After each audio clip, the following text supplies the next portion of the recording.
अस्सलाम वालेकुम जी। सुबह सवेरे पाकिस्तान में बहुत खुशामदीद। मैं हूँ शिफा यूसुफजई और मैं हूँ वैस मंगलवाला। मेरी तरफ से भी आप सबको अस्सलाम वालेकुम। खुदा का शुक्र है कि उसने हमें आज की सुबह देखना नसीब फरमाई। और आज है यकम मई यानी कि मज़दूरों का आलमी दिन। बिल्कुल। और आयरनी ये है कि मज़दूर जो है वो काम पे मनाएगा और अमीर आदमी पिकनिक मनाएगा। और क्या, घर में छुट्टी आराम से सुकून। ये तो शेर हो गया। ये तो मज़दूर जो है वो काम पे जाएगा और अमीर आदमी आज पिकनिक मनाएगा। और हुक्मरान हमारे बातें तो बहुत करते हैं, न जाने कब उनको काम करने का ख्याल आएगा। और क्या, क्या बात है, ज़बरदस्त। कि मज़दूरों की, जिसको आप कहते हैं ना कि उनके साथ इत्तेहाद दिखाने के लिए मैंने ये अशार पढ़े। नहीं, सही बात है। और आज अशार इजाद किए अभी मैंने। और घर वाले जो घर में बैठे होंगे आज, यानी कि अपने बड़े बड़े दफातर में होंगे या जरा दफातर कहाँ है, छुट्टी है भाई आज। नहीं, मैं बता रही हूँ, अब याने तो नहीं वैसे मतलब जो घर में बैठे होंगे अपने बड़े बड़े दफातर में जो है वो कार फरमा होंगे और वहाँ से अंदर से तकरीरें बैठकर करेंगे मजदूरों की आलमी दिन के लिए। उनमें हमारे हुक्मरान तो शामिल हैं ही। और एक जो है एक तरह से रैली भी लाहौर में निकलेगी, एक उसकी भी खास खबरें हैं। फिर मरियम नवाज साहिबा जो हैं वो भी ख़ास खिताब करेंगी मज़दूरों से। तो आज मैं इन दोनों की उसमें इजहार शमूलियत करती हूँ। क्योंकि कर तो रहे हैं, कम से कम देखिए आवाज़ उठाना भी बड़ा ज़रूरी है। आप भी कीजिए, आप जैसे लोग जो इन ढकोसलों में आ जाते हैं और उन ढकोसलों में शामिल हो जाते हैं। मैं ना इन ढकोसलों का हिस्सा हूँ, ना रहूँगा। मजदूर के साथ सिर्फ और सिर्फ इस्तेहसाल हुआ है और कुछ नहीं हुआ। ये है बिल्कुल। ये जितने भी हुक्मरान हमारे मौजूद हैं उन सब ने अच्छा, मतलब मैं सिर्फ एक थोड़ी सी आपको बैरोमीटर दे देता हूँ। मेजरमेंट किस तरह से कर सकते हैं। पिछले साल भी या मैं आया था, उसमें क्या हुआ, पिछले साल से लेकर इस साल तक मजदूरों के लिए क्या हुआ, उनकी जिंदगी में कितनी तब्दीली आई है, इसको आप मेजर कर लीजिए, आपको अंदाजा हो जाएगा सीरियसनेस का। और ये चीज़ हमेशा से होती आई है। बिल्कुल। किसी ने भी उनके लिए जो अमली इकदाम है, वो मैं कह रहा था ना, बातें तो बहुत करते हैं हुक्मरान, न जाने उनको कोई काम करने का ख्याल कब आएगा। असल प्रॉब्लम ये है कि उसकी ज़िंदगी में तब्दीली नहीं आई है। वो आज भी मजदूरी कर रहा है और आज भी वो जो आप वेजेस की बात कर रही थी, मतलब मैं कल मैंने एक ट्वीट देखी, एक शख्स ने शेयर किया हुआ था अपना बिजली का बिल था गालिबन, और उसका जो नंबर था जितना बिल आया था वो था 57,000 रुपए। तो उसने कहा ये अदा कैसे करूंगा ना। अब खैर उसने तो वैसे ही ट्वीट कर दी, ज़ाहिर है उसके पास इंटरनेट था, सब सहूलियात थी तो शायद, और उधर लिखा हुआ था पेइंग ऑनलाइन या इस तरह से, तो गालिबन वो किसी लैपटॉप वगैरह से ऑनलाइन पेमेंट कर रहा था, तो वो इस चीज़ को शायद अफोर्ड कर सकता हो। लेकिन मैं ये सोच रही थी कि एक ज़माने में, बल्कि एक कोई बहुत पुराना ज़माना भी नहीं है, ये चंद ही माह पहले की या साल 2 साल पहले की बात है कि 50,000 भी लोगों की तनख्वाह हुआ करती थी। और उसमें भी जब किसी की तनख्वाह 50,000 लगती थी तो वो खुश होते थे कि भाई चलो ठीक है, starting salary is good enough. और ये उस तबके की मैं बात कर रही हूँ जो कि मज़दूरों से थोड़ा सा ऊपर है, जो कि मुतवस्सित तबका तो नहीं कहलाता, लेकिन मिडिल क्लास तबका जो है वो हम उसको कह सकते हैं। लोअर मिडिल क्लास से अपर मिडिल क्लास तक जाएं तो आप कम से कम 50,000 की सैलरी पे लोग खुश हो जाते थे। अब अगर बिल ही 50,000 आ रहा है तो खाएंगे क्या, किराया कैसे देंगे, नहीं करेंगे, मरेंगे, आएंगे जाएंगे कैसे, और ये कुछ ना करेंगे, मर जाएंगे, बस मर जाएंगे, सिंपल यही चीज़ है। तो अल्लामा इकबाल ने एक बड़ी मशहूर नज़म गज़ल थी उनकी कि जिसके अंदर उन्होंने बेसिकली उसका नाम है फरमाने खुदा। अच्छा। और वो बेसिकली उन्होंने जो गरीबों की और मज़दूरों की जो हिमायत है उसके लिए उसके अंदर 2-3 अशार हैं और वो बड़े सबको याद हैं, बड़े मशहूर उसके अंदर अशार हैं। वो जो इकबाल ने उस नज़म को शुरू किया था ऐसे कि उठो मेरी दुनिया के गरीबों को जगा दो। सही है। उठो मेरी दुनिया के गरीबों को जगा दो, काख उमरा के दरो दीवार हिला दो। अब ये इकबाल उनको जो है ना वो मोटिवेट कर रहे हैं, काख के दरो दीवार हिला दो, गरमाओ गुलामों का लहू सोजे यकीन से, गरमाओ गुलामों का लहू सोजे यकीन से, गुंजिश के फरोमाया को शाही से लड़ा दो। अब गुंजिश के फरोमाया, कुंजिश के फरोमाया को शाही से लड़ा दो। कुंजिश के फरोमाया क्या है, वो जो चिड़िया होती है ना, बड़ी मिस्कीन सी मसलूम सी मासूम सी चिड़िया, कुंजिश के फरोमाया को शाही से लड़ा दो। ये जो पावर है ना वो गरीब आदमी के अंदर उसी वक्त आएगी कि जब आप उसे यकीन देंगे कि यार तुम कुछ कर सकते हो। आपने उसको वैसे ही जो है वो मार तो दिया है, लेकिन वो जो उसके अंदर एक कुव्वत है, जो जज्बा है, वो बेदार करने की कोशिश कर रहे हैं इकबाल। और इसी में इकबाल ने ये बात की थी कि सुल्तानी जमहूर का आता है ज़माना, जो नक्शे कोहन तुमको नज़र आए मिटा दो। जमहूरियत जो हमारे यहाँ पे जो राइज जमहूरियत है उसकी इकबाल ने हमेशा मुखालिफत की थी। मुफक्किर पाकिस्तान थे वो, उन्होंने कहा था कि सुल्तानी जमहूर का आता है ज़माना, जो नक्शे कोहन तुमको नज़र आए मिटा दो। और सबसे इसका जो मशहूर शेर, जिस खेत से दहकान को मुयस्सर नहीं रोज़ी, जिस खेत से दहकान को मुयस्सर नहीं रोज़ी, उस खेत के हर खोशाए गंदम को जला दो। देखें, रेबेल जो होता है ना, वो अल्लामा इकबाल के अंदर हमें नज़र आता है। वैसे हम बड़ा बात करते हैं जी, इकबाल शायरी जो है उन्होंने फ़लसफ़ा दिया, एक सोच दी। यहाँ पर वो बात कर रहे हैं कि अगर उस मजदूर को उसी खेत से रोटी नहीं मिल रही तो जला दो उस खेत को। ये इकबाल है, ये मैं नहीं हूँ। हाँ। ये मैंने कोई अपनी तरफ से कोई कहानी नहीं डाली है। हाँ। ये अल्लामा इकबाल कह रहे हैं जो मुफक्किर पाकिस्तान है। और मुझे सबसे प्यारा जो अच्छा शेर लगता है ना, अच्छा वो क्या है, इसमें उन्होंने एक और चैलेंज दिया है और एक बहुत बहुत बड़ी दीवार हिला दी है उन्होंने, बड़ी इंस्टीट्यूशन को हिला दिया है उन्होंने। वो कहते हैं कि क्यों खालिक व मखलूक में हायल रहे पर्दे, क्यों खालिक व मखलूक में हायल रहे पर्दे, पीरान कलीसा को कलीसा से उठा दो। हाँ। ये जो हमारे यहाँ पे बने हुए हैं ना बड़े बड़े ऐवान और सिक्योरिटियाँ, नहीं, ये रिलीजियस, अच्छा रिलीजियस उसकी बात, कलीसा है चर्च है। हाँ बिल्कुल ठीक है, गिरजा। पीरान कलीसा वो जो कि हमारी मस्जिदों में बैठे हुए हैं ना, जो हमारे रिलीजियस लीडर्स बने हुए हैं, जो हमें कहते हैं कि हमारे पीछे आओ तो हम तुम्हें खुदा से मिला देंगे। कहते हैं आपकी कोई जरूरत नहीं है हमें, आप अपने हटाओ इनको यहाँ से। हाँ। ये जो पीरी फकीरी ये जो मामलात इस तरह के चल रहे होते हैं, ये इकबाल है भाई, मैं नहीं हूँ। ये मुझ पे कुछ ना कहना, ये इकबाल है। हाँ, जो कहना है उनको कहना भाई। पीरान कलीसा को कलीसा से उठा दो, खुद डायरेक्टली आप कम्युनिकेट करें अल्लाह ताला से अपने आप को। और एक चीज़ जो यहाँ पर मैं कहना चाहूँगी लेबर डे के हवाले से, जो कि मुझे तो बड़ा कंपैरिजन हम करते हैं ना वेस्ट की दुनिया से भी करते हैं कि भाई डेवलपिंग स्टेट्स में क्या हुआ, इस्तेसाल और जुल्म ज्यादती तो वहाँ पर भी थी, गुलामी और वो अपार्थाइड और वो सारी चीज़ें तो हमने देखी कि ब्लैक और वाइट में किस तरह डिफरेंस किया जाता था अलग अलग। तो उधर एक चीज़ मैंने देखी कि मजदूर वहाँ पर भी है, गाड़ियों के काम भी करता है, मैकेनिक भी हैं, प्लम्बर भी हैं, घर बनाने का कंस्ट्रक्शन, हर चीज़ है, हर मजदूर वहाँ पर भी है। लेकिन उस मजदूर के पास जो बुनियादी चीज़ है वो क्या है? बेसिक एजुकेशन फॉर ऑल, एक बेसिक बुनियादी तालीम का मयार है जो कि उसने हर शख्स ने करना है और वो फ्री स्टेट प्रोवाइड करती है। उसके बाद फिर आपने पढ़ना है नहीं पढ़ना, वो यूनिवर्सिटियाँ आपकी महंगी हो जाए, कॉलेज महंगे हो जाए, आप निकल जाते हैं, छोड़ भी देते हैं बहुत सारे लोग। लेकिन वो बुनियादी तालीम, वो फिर उनको आगे ज़िंदगी में फ़ैसले लेने में आसानी होती है। वोटर उनका बहुत ज़्यादा बाशऊर है, आप देखें कभी कभी गलतियां तो खैर मैं इस पे आपसे बिल्कुल प्लीज, ये जो है ना आपने शऊर का जो ढंडोरा पीटना शुरू किया है वेस्ट का, ये हम किसी और दिन पीटेंगे। लेकिन देखिए स्कूल एक ऐसी चीज़ है जो बुनियादी आपको एक ग्रूमिंग और एक आपको जिंदगी का तौर तरीका सिखाती है। उसके बाद फैसले आप अपनी जिंदगी वोटर पे ना जाए, वैसे तालीम जरूरी है बिल्कुल। तो हमारे यहाँ तो वो भी नहीं है। हमारे यहाँ क्या है? हमारे यहाँ खबरें हैं और खबरों की तरफ हम आपको लेकर चलेंगे। 60 सेकंड में आपको दिखाते हैं दुनिया में क्या हो रहा है। पाकिस्तान समेत दुनिया भर में आज यौम मजदूर मनाया जा रहा है। हुकूमत का आइंदा 15 रोज़ के लिए पेट्रोल की कीमत बरकरार रखने का ऐलान, डीजल 5 रुपये सस्ता। बलूचिस्तान में तूफ़ानी हवाओं और बारिशों से निज़ाम ज़िंदगी मफलूज, सैलाबी रेलों ने तबाही मचा दी। टिकटों की तकसीम पर पीटीआई कारकुनों ने जमान पार्क में भूख हड़ताली कैंप लगा दिया। सिक्योरिटी खदशात के पेश नज़र पेशावर में 3 रोज़ के लिए दफ़ा 144 नाफिज। पाकिस्तान और न्यूजीलैंड की टीमें कराची पहुंच गईं। सूडान में फ़ौज पैरामिलिट्री फोर्सेस के साथ जंगबंदी में तौसी पर राज़ी।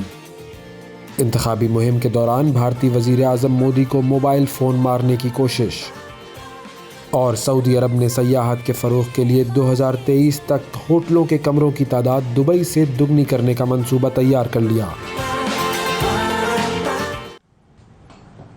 जी ये था 60 सेकंड में दुनिया की न्यूज़ का चक्कर। और न्यूज़ के चक्कर से आपको मज़ीद न्यूज़ के चक्कर में लेकर जाते हैं, ज़रा बताते हैं कि दुनिया में हो क्या रहा है। पहली जो स्टोरी जो कि जिस पर गुफ्तगू करनी है वो है आब ज़मज़म की। आब ज़मज़म मुबारक पानी ज़बरदस्त, जो हज करने जाता है, उम्रा करने जाता है, वो लेकर आता है, सबको बांटता है। बिल्कुल, हम भी कल एक शख्स ने दिया, उसका शुक्रिया। हाँ। और लेकिन अब मामला क्या होगा कि जो हाजी जा रहे हैं इस साल, जो जाएंगे इस साल, हाजियों को आब ज़मज़म मुफ्त नहीं मिलेगा है? जी बिल्कुल बिल्कुल, इस साल हाजियों को आब ज़मज़म मुफ्त नहीं मिलेगा। और हर हाजी को बेसिकली पाकिस्तान वापस आने पर 5 लीटर आब ज़मज़म मिलेगा। और उस आब ज़मज़म के लिए 1114 रुपए हर शख्स को अदा करने होंगे। जी पेट्रोल से बनाते हैं क्या? पेट्रोल से तो पता नहीं बनाते हैं या नहीं बनाते, पेट्रोल सा ज़रूर हो गया है अब ये। पेट्रोल की कीमत पे ही बिक रहा है ये। 5 लीटर है तकरीबन 1114 का, तो वही तकरीबन 250 रुपये के करीब पड़ गया पर लीटर। तो ये पेट्रोल की ही कीमत पर आ रहा है। अच्छा, और 15 रियाल तकरीबन ये बनते हैं, तो 3 रियाल का 1 लीटर हो गया ये। अच्छा, और ज़राए जो है वजारत मजहबी उमूर, उनका कहना यह है कि पाकिस्तानी हाजियों को 8,96,000 लीटर आब ज़मज़म फ़राहम किया जाएगा, और आब ज़मज़म की जो कीमत है वो पेशगी ली जा रही है उनसे। अच्छा, इंजॉय, हाँ, इंजॉय। ये तो बहुत बुरी खबर आपने सुना दी, शदीद बुरी खबर से आपने प्रोग्राम का आगाज ही कर दिया। अच्छा, एक और चीज़ आपको बताऊं, एक और चीज़ आपको, अभी ये जो 60 सेकंड न्यूज़ चल रही थी, हाँ, इसमें क्या खबर थी कि सऊदी अरब ने प्लान ये किया है कि 2030 तक दुबई से डबल होटल्स होने चाहिए सऊदी अरब में। दुबई से डबल जितने कमरे हैं ना, उन्होंने ये हिसाब लगाया, ये प्लान है उनका कि जितने कमरे दुबई में हैं होटल्स के, उससे डबल कमरे हमें चाहिए सऊदी अरब में 2030 तक। 7 साल का ये टारगेट है। शदीद होटल बनाओ और शदीद नौकरियां होंगी। ये वक्त है पाकिस्तानियों, अगर तुम लोगों ने रियाल चाल कमाने हैं तो दिस इज द टाइम। जितनी हमारी लेबर क्लास है, सारा तबका उठे और चल पड़े। मेरी दुनिया के गरीबों को जगा दो, नहीं भगा दो, सऊदी अरब भगा दो। और मतलब टू बी ऑनेस्ट, अगर अपॉर्चुनिटी की बात करें, हाँ, मैसिव अपॉर्चुनिटी है वहाँ पर। अभी उनको नौकरियां भी चाहिए, मतलब हमारे लोगों को नौकरियां चाहिए, उनको काम करने वाले चाहिए। मैं भी जाऊंगा। तो आप अवैस क्या होटलिंग में या किस जगह पे फिट होंगे? मीडिया में तो उधर कोई खास कोई मजा नहीं है। नहीं, मीडिया देखें, फिल्में बन रही हैं। वो जगह जो कि मरकज़े मजहब था, वो अब बनेगा मरकज़े तफरीह, वो अब बनेगा मरकज़े एंटरटेनमेंट, मरकज़े सयाहत, मरकज़े वगैरह वगैरह, वो बन जाएगा। सयाहत तक तो मैं ठीक है, सयाहत तक तो हो सकता है काम, लेकिन वगैरह वगैरह में बहुत सारी चीज़ें हैं ना, इसीलिए मैंने वगैरह वगैरह कह दिया। बिल्कुल, वो जो नियोम सिटी है उसके मामला अलग है, लेकिन लोग ये कह रहे हैं कि वहाँ पर अगर आप डेवलपमेंट एक दफ़ा जाकर नज़र डालकर देख लें तो आपके होश उड़ जाएं, जो MBS वहाँ पर लगे हुए हैं। और सऊदी अरब में डेवलपमेंट के हवाले से ज़रा अहादीस भी कुछ पढ़ लें जो हुज़ूर सल्लल्लाहु अलैहि वसल्लम ने कहा था, तो आपके फिर मज़ीद होश उड़ जाएंगे। बिल्कुल, वो क्या क्या कह कर गए थे। जी, अगली खबर पर अब आपको जरा लेकर चलते। प्रोपेगेंडा भी बड़ा होता रहता है हमारे पास, वो भी होश उड़ा देता है, लेकिन अभी हम होश उड़ाएंगे, उनके भी होश उड़ाएंगे। अल्लाह करे कि ये उधर वीडियो फैले हमारे पड़ोसी मुल्क में, हमारे दोस्त मुल्क में। उठो, पूरी दुनिया की वीडियो को फैला दो और बताएं उनको कि हुआ क्या। अब हुआ ये, अपने नाजरीन को भी जरा बताते हैं कि भारतीय हुकूमत और मीडिया जो है वो झूठे प्रोपेगेंडे में महारत तो रखते हैं और मिराज बने, अपने मिराज बने। और उनके झूठे प्रोपेगेंडे का पोल यूरोपीय यूनियन डिसइंफो लैब ने बहुत पहले खोल दिया था। अब सोशल मीडिया की वजह से उनके हर नए प्रोपेगेंडे की हकीकत जो है वो चंद ही घंटों में सामने आ जाती है। हमारे लोग भी ऐसे तेज है ना, ऐसे तेज हैं कि क्या मैं आपको बताऊं, जबरदस्त भाई लोग जो करते हैं उनके साथ।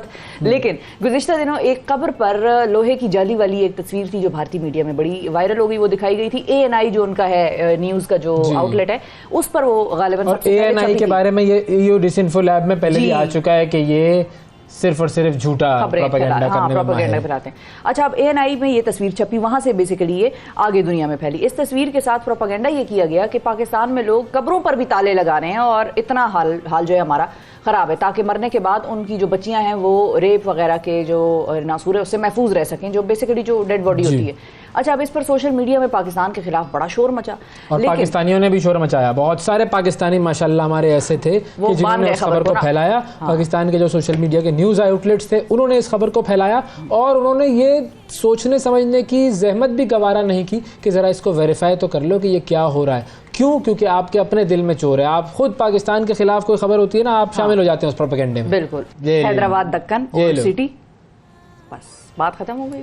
जुबैर साहब जो वहाँ के साफी हैं, उन्होंने ये वीडियो जारी की और उन्होंने टेक दिस शख्स से बात क्या कहते हैं, होनारामी, हाँ होनारामी, और कुछ वो भी होता है वैसे, और कुछ साढ़े लाइक तो ये है जी सूरत हाल के सोशल मीडिया पे हर चीज़ का एतबार ना करें। बहुत सारी चीज़ें वहाँ पर झूठी और मनगढ़ंत होती हैं या हमारी ख्वाहिशात के मुताबिक हम उसको बना देते हैं, हक़ाइक़ से उनका कोई ताल्लुक नहीं होता। और ये एक प्रोपेगेंडा था जो हमने सोचा कि ज़रा हम वो प्रोपेगेंडा बस्टर जो होते हैं ना, मिथ बस्टर्स बिल्कुल हम वो करें।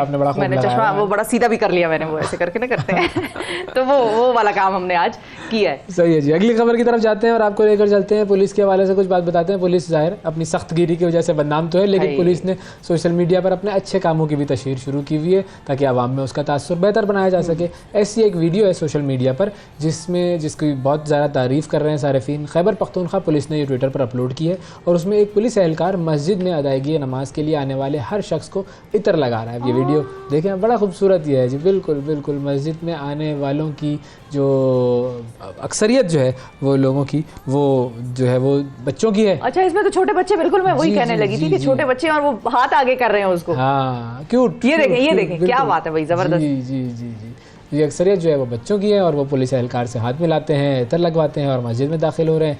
और हम अक्सर ये बात करते हैं ना कि बच्चों को नमाज का आदी बनाने के लिए बेहतर ये होता है कि उनकी हौसला अफजाई की जाए, उनकी शरारतों पर उन्हें झिड़का ना जाए, प्यार से समझाया जाए। तो पुलिस एहलकार जब प्यार से बच्चों को इतर लगाएगा तो बच्चे देखें खुश भी होंगे और नमाज की आदत जो है वो बचपन में ही वो आ जाएंगे। मतलब उसके लिए एक मेमोरी बन गई है, मेमोरी उन बच्चों की एक मेमोरी बन गई है और आइंदा आने वाले जो भी उनकी जनरेशन होंगी वो उनको बताएंगे कि भाई हम जब मस्जिद में जाया करते थे तो एक पुलिस वाला वहाँ खड़ा होता था और वो हमें इतर पुलिस वाले अंकल पुलिस थे, बिल्कुल, वो लगाते थे हमें इतर। हाँ, और वैसे भी मस्जिद में बच्चों को ले जाना चाहिए। और तुर्की वगैरह की मसाजिद की हम वीडियोस देखते हैं, खाना काबा में होता है, बच्चे खेल रहे होते हैं, कूद रहे होते हैं। हमारे यहाँ पे जरा सा कोई बच्चा शोर करे, पीछे से 2-4 बुजुर्ग जो है आ जाते हैं। खाना काबा में तो क्या कर रहे हो, ये ऐसा शुरू खाना काबा में तो शुरते जो है वो बड़ों को ज्यादा झिड़कियां लगाते हैं बनिस्बत बच्चों के। हमारे यहाँ बड़ों की हरकतें वहाँ पे ऐसी होती हैं जो वीडियोस बनाने और तस्वीरें खींचनी, पोजिंग करनी और लाइन को ना फॉलो करना, अजीबोगरीब हम करते हैं। लेकिन हमारे यहाँ हर शख्स जो मस्जिद गया है उसने देखा होगा कि बच्चे जैसे ही जरा सा शोर शराबा करते हैं, कुछ बुजुर्ग शोर करते हैं उन बच्चों के ऊपर और बच्चों को हटा देते हैं, झिड़कियां देते हैं बच्चों को, और उससे वो बच्चों का जो एक मस्जिद से रिश्ता होता है वो बनता नहीं बहरहाल। तो लेकिन ये देखें, good job mister police, good job. ठीक है जी, अगली खबर पर आते हैं जी। बताएं जी। अगली खबर बताते हैं आपको जी। एक दौर वो था जब सारी दुनिया में पाकिस्तानी जो ड्रामे थे वो देखे जाते थे। ठीक है, आज भी पाकिस्तानी ड्रामे देखे जाते हैं, ऐसा नहीं है। आप क्या समझिए, मैं अपने आप को ड्रामा कह रहा हूँ? नहीं, हम देखते हैं ड्रामा, ये ड्रामे देखते हैं, बिल्कुल बिल्कुल। देखिए, तो पूरे बर्रे सगीर में पूरी दुनिया में डंका बजता था और ऐसे ऐसे शानदार ड्रामे बनाए गए जिन्हें लोग आज भी, वो हो क्या एक्टिंग उनकी कमाल, एक से एक आर्टिस्ट। नाम किसी का भी नहीं ले सकता मैं, क्योंकि एक का नाम लेंगे तो बाकी हजारों जो है वो रह जाएंगे। जो आपके जहन में आता है बेहतरीन आर्टिस्ट, वो आपके लिए और हमारे लिए सबके लिए काबिल एहतराम और बेहतरीन है। मरियम औरंगजेब साहिबा जो कि वफाकी वज़ीर इत्तलात हैं, उन्होंने ये खुशखबरी सुनाई है कि पीटीवी ने एक OTT प्लेटफॉर्म लॉन्च किया है जिसका नाम है PTV फ्लिक्स। उसमें पाकिस्तान टेलीविज़न के तमाम ड्रामे, दस्तावेज़ी फिल्म्स, TV शोज़, स्पोर्ट्स के प्रोग्राम वगैरह सब मौजूद होंगे। आप ऐप डाउनलोड कीजिए और उसको देख सकते हैं। अच्छा, साबिक वज़ीर इत्तलात जो फवाद चौधरी साहब थे, उन्होंने ट्वीट में मुबारकबाद भी दी उनको और उन्होंने कहा कि जी ये प्रोजेक्ट मेरे दौर में शुरू हुआ था। तो फवाद चौधरी ने 23 अक्टूबर 2020 की एक ट्वीट में इसका ऐलान किया था और उन्होंने इस बात का पर फ़ख्र का इज़हार किया कि इत्तलात और साइंस की जो वजारत है उसमें तमाम इस्लाहात का आगाज़ उन्होंने और उनकी टीम ने किया था। अब अहम बात यह है कि मरियम औरंगजेब साहिबा ने PTI के दौर के इस मंसूबे की अहमियत को समझा और उसे ख़त्म करने के बजाय मुकम्मल किया। ये पॉजिटिव बात है। इस प्रोजेक्ट को हॉल्ट नहीं किया। हालांकि हम ये देखते रहे हैं, ये रिवायात भी इसी मुल्क से जन्म ले चुकी हैं कि बड़ी ऐसी हुकूमतें आती हैं जो पिछली हुकूमतों का बहुत सारा जो ऐसा प्रोजेक्ट होता है, कोई अच्छा हो, बुरे रीजंस की वजह से आप ज़रूर उसमें अमेंडमेंट कर सकते हैं और करनी भी चाहिए। लेकिन कोई चीज़ बहुत अच्छी हो, जिस तरह हेल्थ कार्ड के वाले से हम देख रहे थे कि ज़रा हल्की सी कोशिशें की गई कि उसको सैबोटाज करें, या अभी रिसेंटली एक वीडियो सामने आई है सानिया निश्तर साहिबा की कि पनागाहों का जो है वो कुछ मसला चल रहा है। तो जो भी अच्छे ऐसे इकदाम हों जिससे कि अवामी फलाह बहबूद में जो है मददगार वो साबित हो सकें, ज़रूर करना चाहिए। और मरियम औरंगजेब को इस चीज़ की दाद बनती है कि उन्होंने इस चीज़ को विजनरी समझा और इसकी ज़रूरत को भी समझा कि भाई OTT प्लेटफॉर्म्स होने चाहिए और PTV का तो एक शानदार गोल्डन एरा गुजरा है, उसको तो दुनिया तक पहुंचना चाहिए। तो हेड्स ऑफ टू मरियम साहिबा भी और गुड जॉब जी फवाद साहब। आप भी आप देखते हैं कि मरियम औरंगजेब साहिबा हमारे पास इंटरव्यू के लिए आती है या नहीं आती?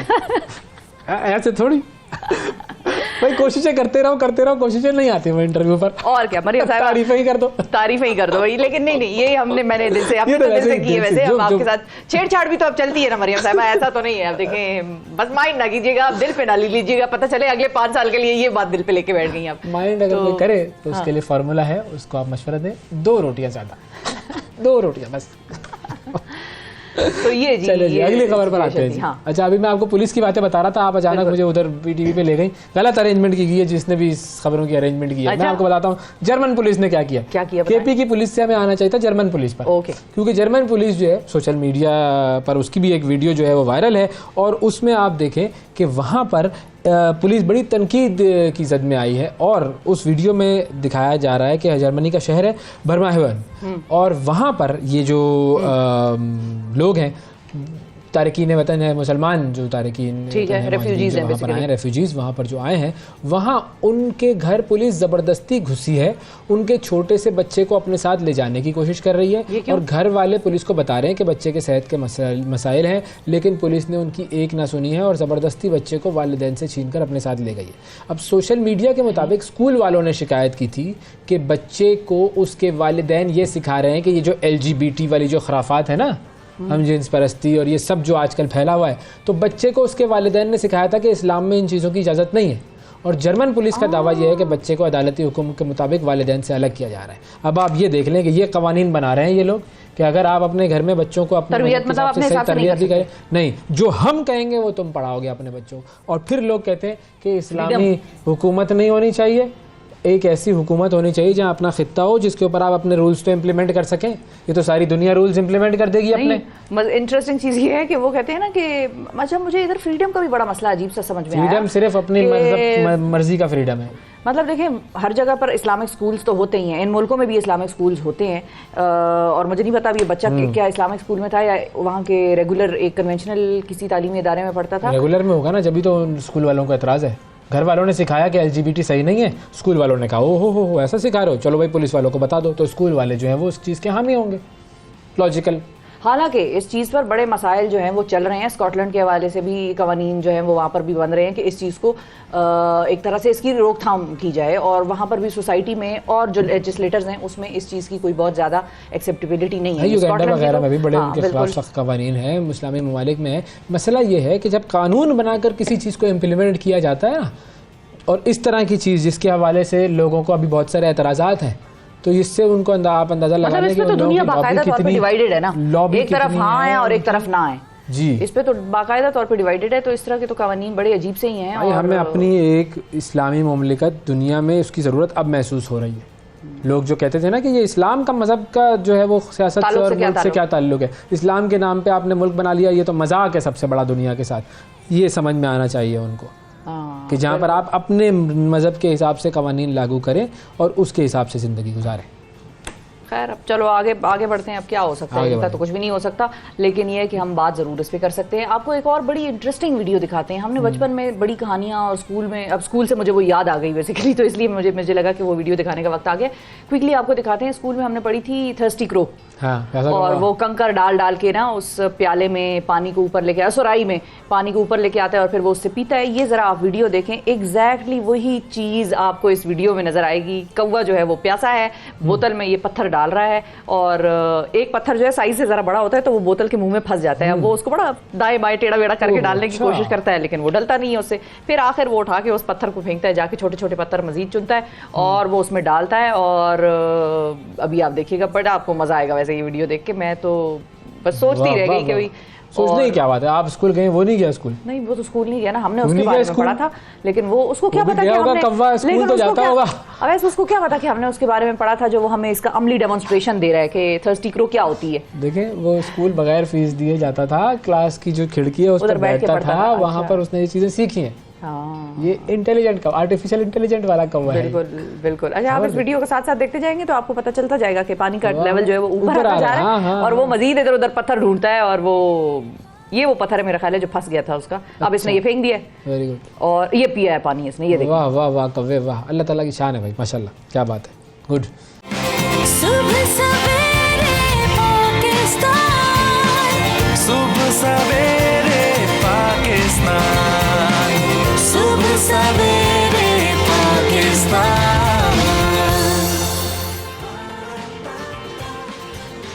वेलकम बैक सुबह सवेरे पाकिस्तान में एक मरतबा फिर खुशामदीद। कुछ दिन पहले आपने एक वायरल वीडियो देखी होगी और वो वीडियो थी एक बाबा जी की जो कि सऊदी अरब में थे और उनके कपड़े जो है वो बिल्कुल पुराने दरवेशों वाले थे और वो सऊदी अरब में गालिबन मदीना में फिर रहे थे और कुछ घबराए हुए से थे, कुछ ढूंढ रहे थे। फिर सऊदी हुक्काम ने उनको तलाश किया। लोगों ने जब उनकी वीडियो सोशल मीडिया पर देखी तो उसके बाद पता चला, लोगों ने उनको फिर लोकेट किया जी, और वहाँ के शयूख में से भी एक दो ऐसे थे जो उनको ढूंढने की कोशिश कर रहे थे और उन्होंने पूछा कि भाई ये कौन था शख्स और ये कहाँ से आया। और ये तो पुराने दौर के सहाबा कराम के दौर के ये साहब लग रहे हैं। बहरहाल फिर उनको ढूंढा गया और ढूंढने के बाद जो है वो उनकी जो कहानी थी वो सामने आई कि वो किस तरीके से पैसे जमा करके पाई जोड़कर उम्रा करने बकरियां चराते चराते 15 साल तक वो मेरा ख्याल है बकरियां चराते रहे जी, ताकि उम्रा कर सकें। हाँ, और उसके बाद अब तो वो जो है वो माशाल्लाह इतने मशहूर हो गए हैं कि अब तो पब्लिक उनके पास दम दरूद वगैरह करवाने के लिए जा रही है भाई। तो बहरहाल हमने सोचा कि हम भी ज़रा उनसे आपकी मुलाकात करवाएं। हमारे साथ मौजूद हैं जी अब्दुल हक साहब, जो कि वायरल बाबा जी हैं और बलोचिस्तान से इनका ताल्लुक है। और हमारे जो नुमाइंदे हैं मुस्तफ़ा हसानी साहब, वो भी हमारे साथ मौजूद हैं ताकि वो ट्रांसलेट करके जो है वो हमारी इनसे गुफ्तगू करवाएं। अस्सलाम वालेकुम मुस्तफ़ा भाई, ज़रा जो बाबा जी हैं अब्दुल कादिर साहब, उनसे ये तो पूछें कि उनकी उम्र कितनी है, कितने अरसे से उन्होंने पैसे जमा किए, उम्रे पर किस तरह गए?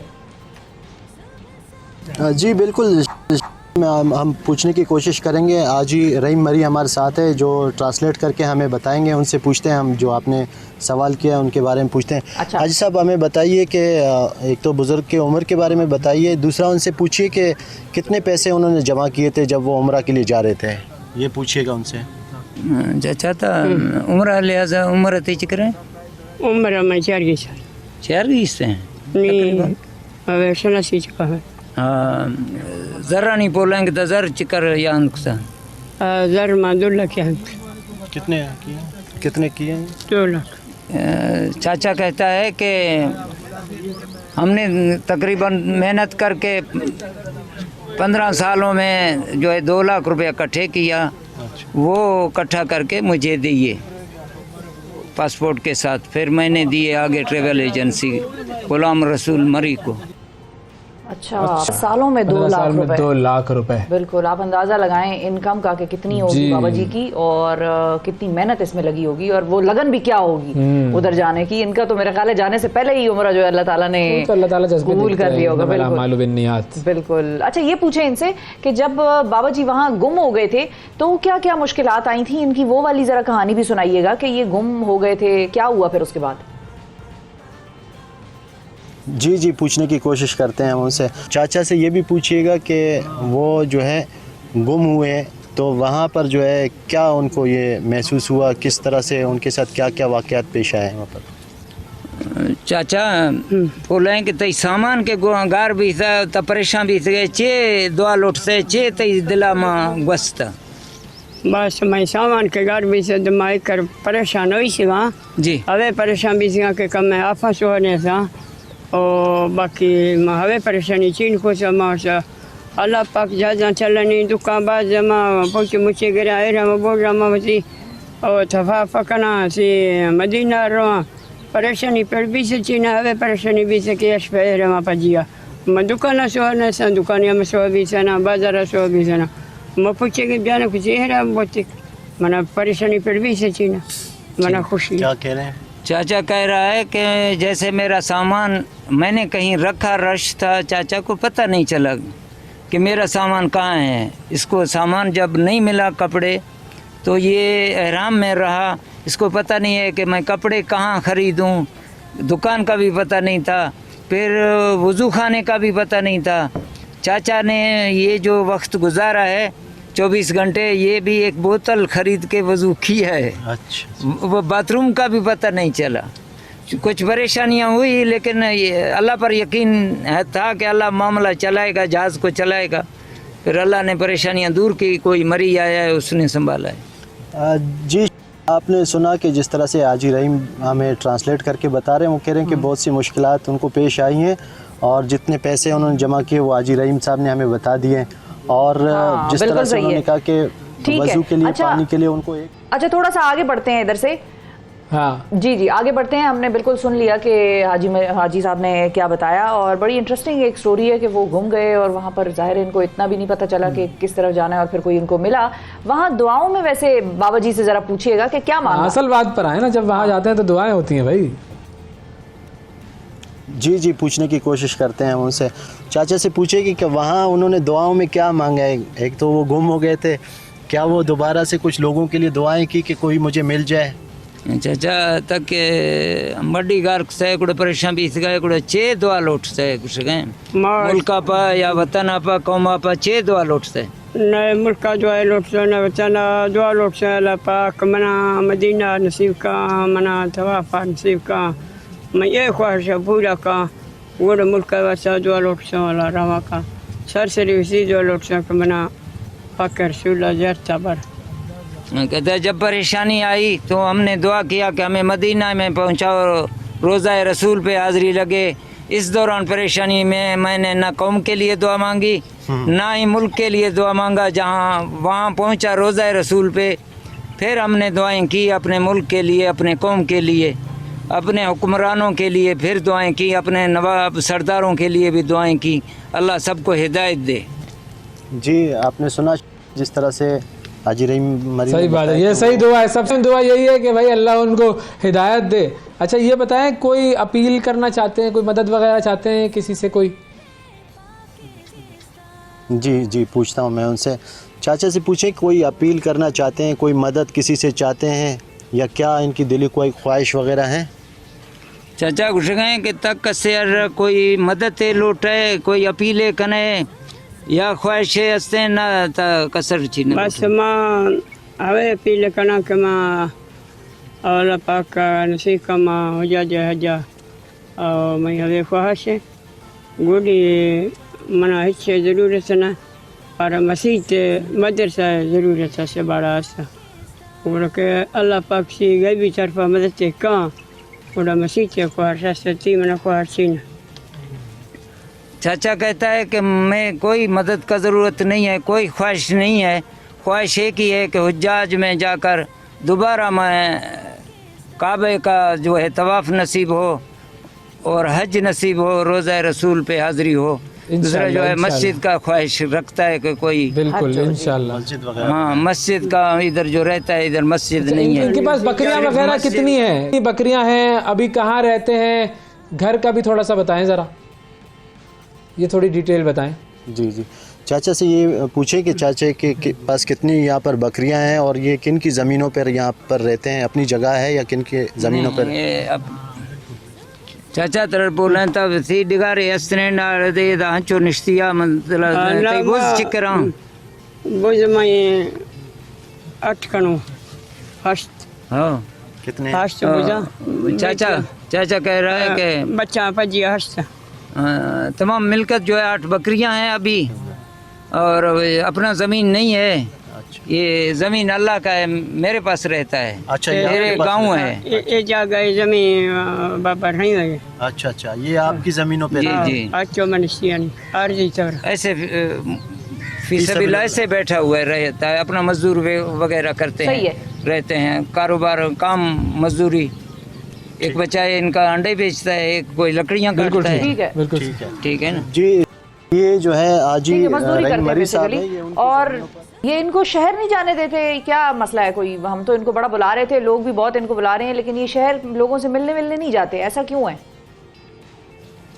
ठीक है, तो आज ही रहीम मरीज साहब ये बताएं हमें कि जिस तरह से पूछ रहे हैं कि चाचा को जो है स्टूडियोज़ वगैरह की तरफ अगर बुलाया जाता है या कराची शहर की तरफ बुलाया जाता है तो क्यों चाचा नहीं आते हैं या किसी की तरफ से मना किया जा रहा है उनको कि आप नहीं आएँ, क्या वजह है इसकी? आप इसका बताएं। ये बोला है, कल से बोला जा रहा था कि उधर कराची में बुलाएंगे।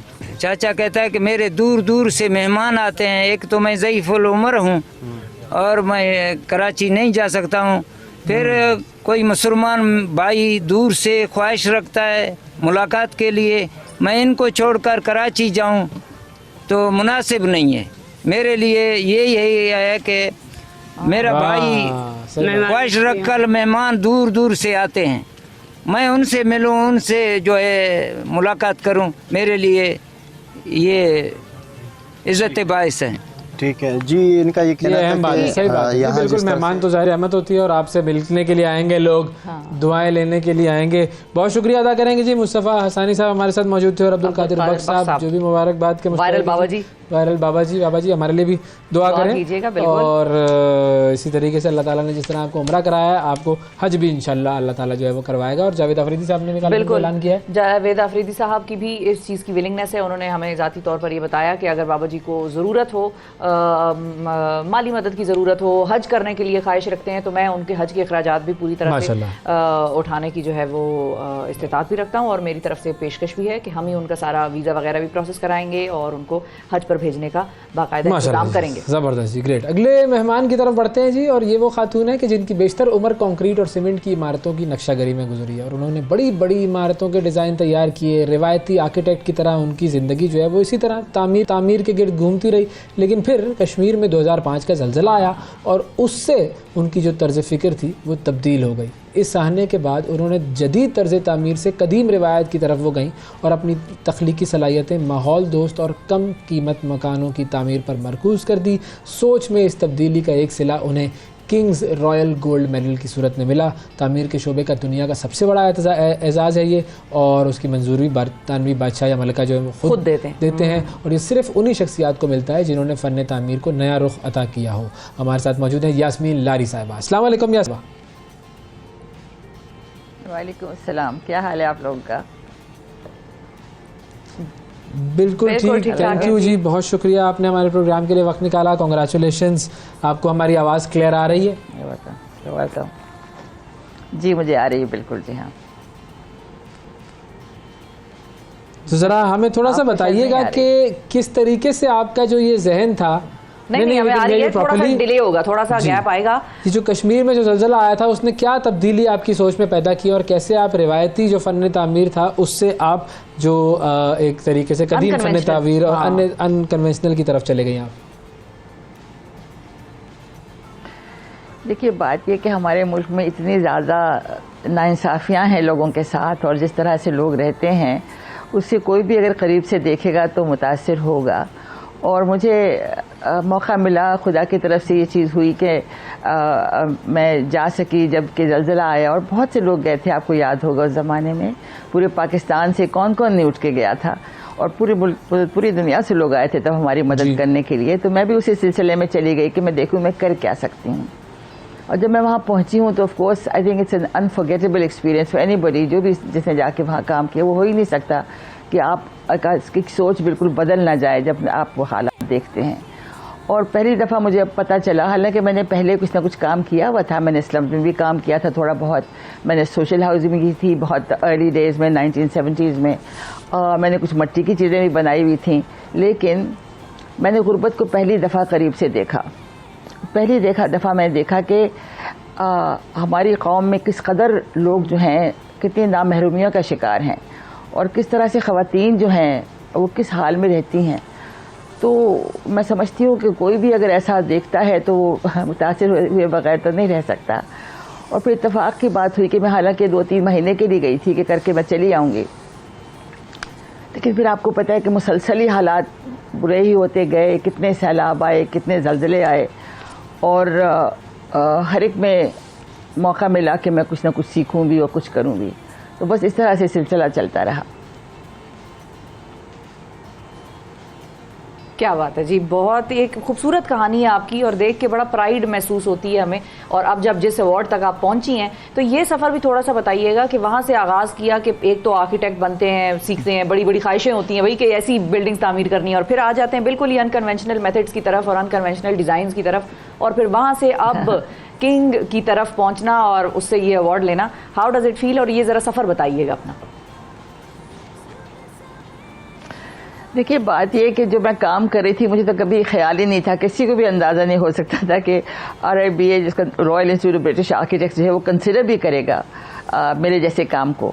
और जबकि जो साइमन अल्फ्रेड साहब ने मुझे फ़ोन किया, जो प्रेसिडेंट है RIBA के, तो उन्होंने जब मुझे बताया तो मैंने कहा कि आप लोग तो you will be in trouble. मैंने कहा आप यार कैसे कर रहे हो, क्योंकि आप तो, मैं तो गरीबों के लिए काम करती हूँ, आप उनको देते हो जो अमीरों के लिए बहुत ही ज़बरदस्त चीज़ें बनाई होती हैं।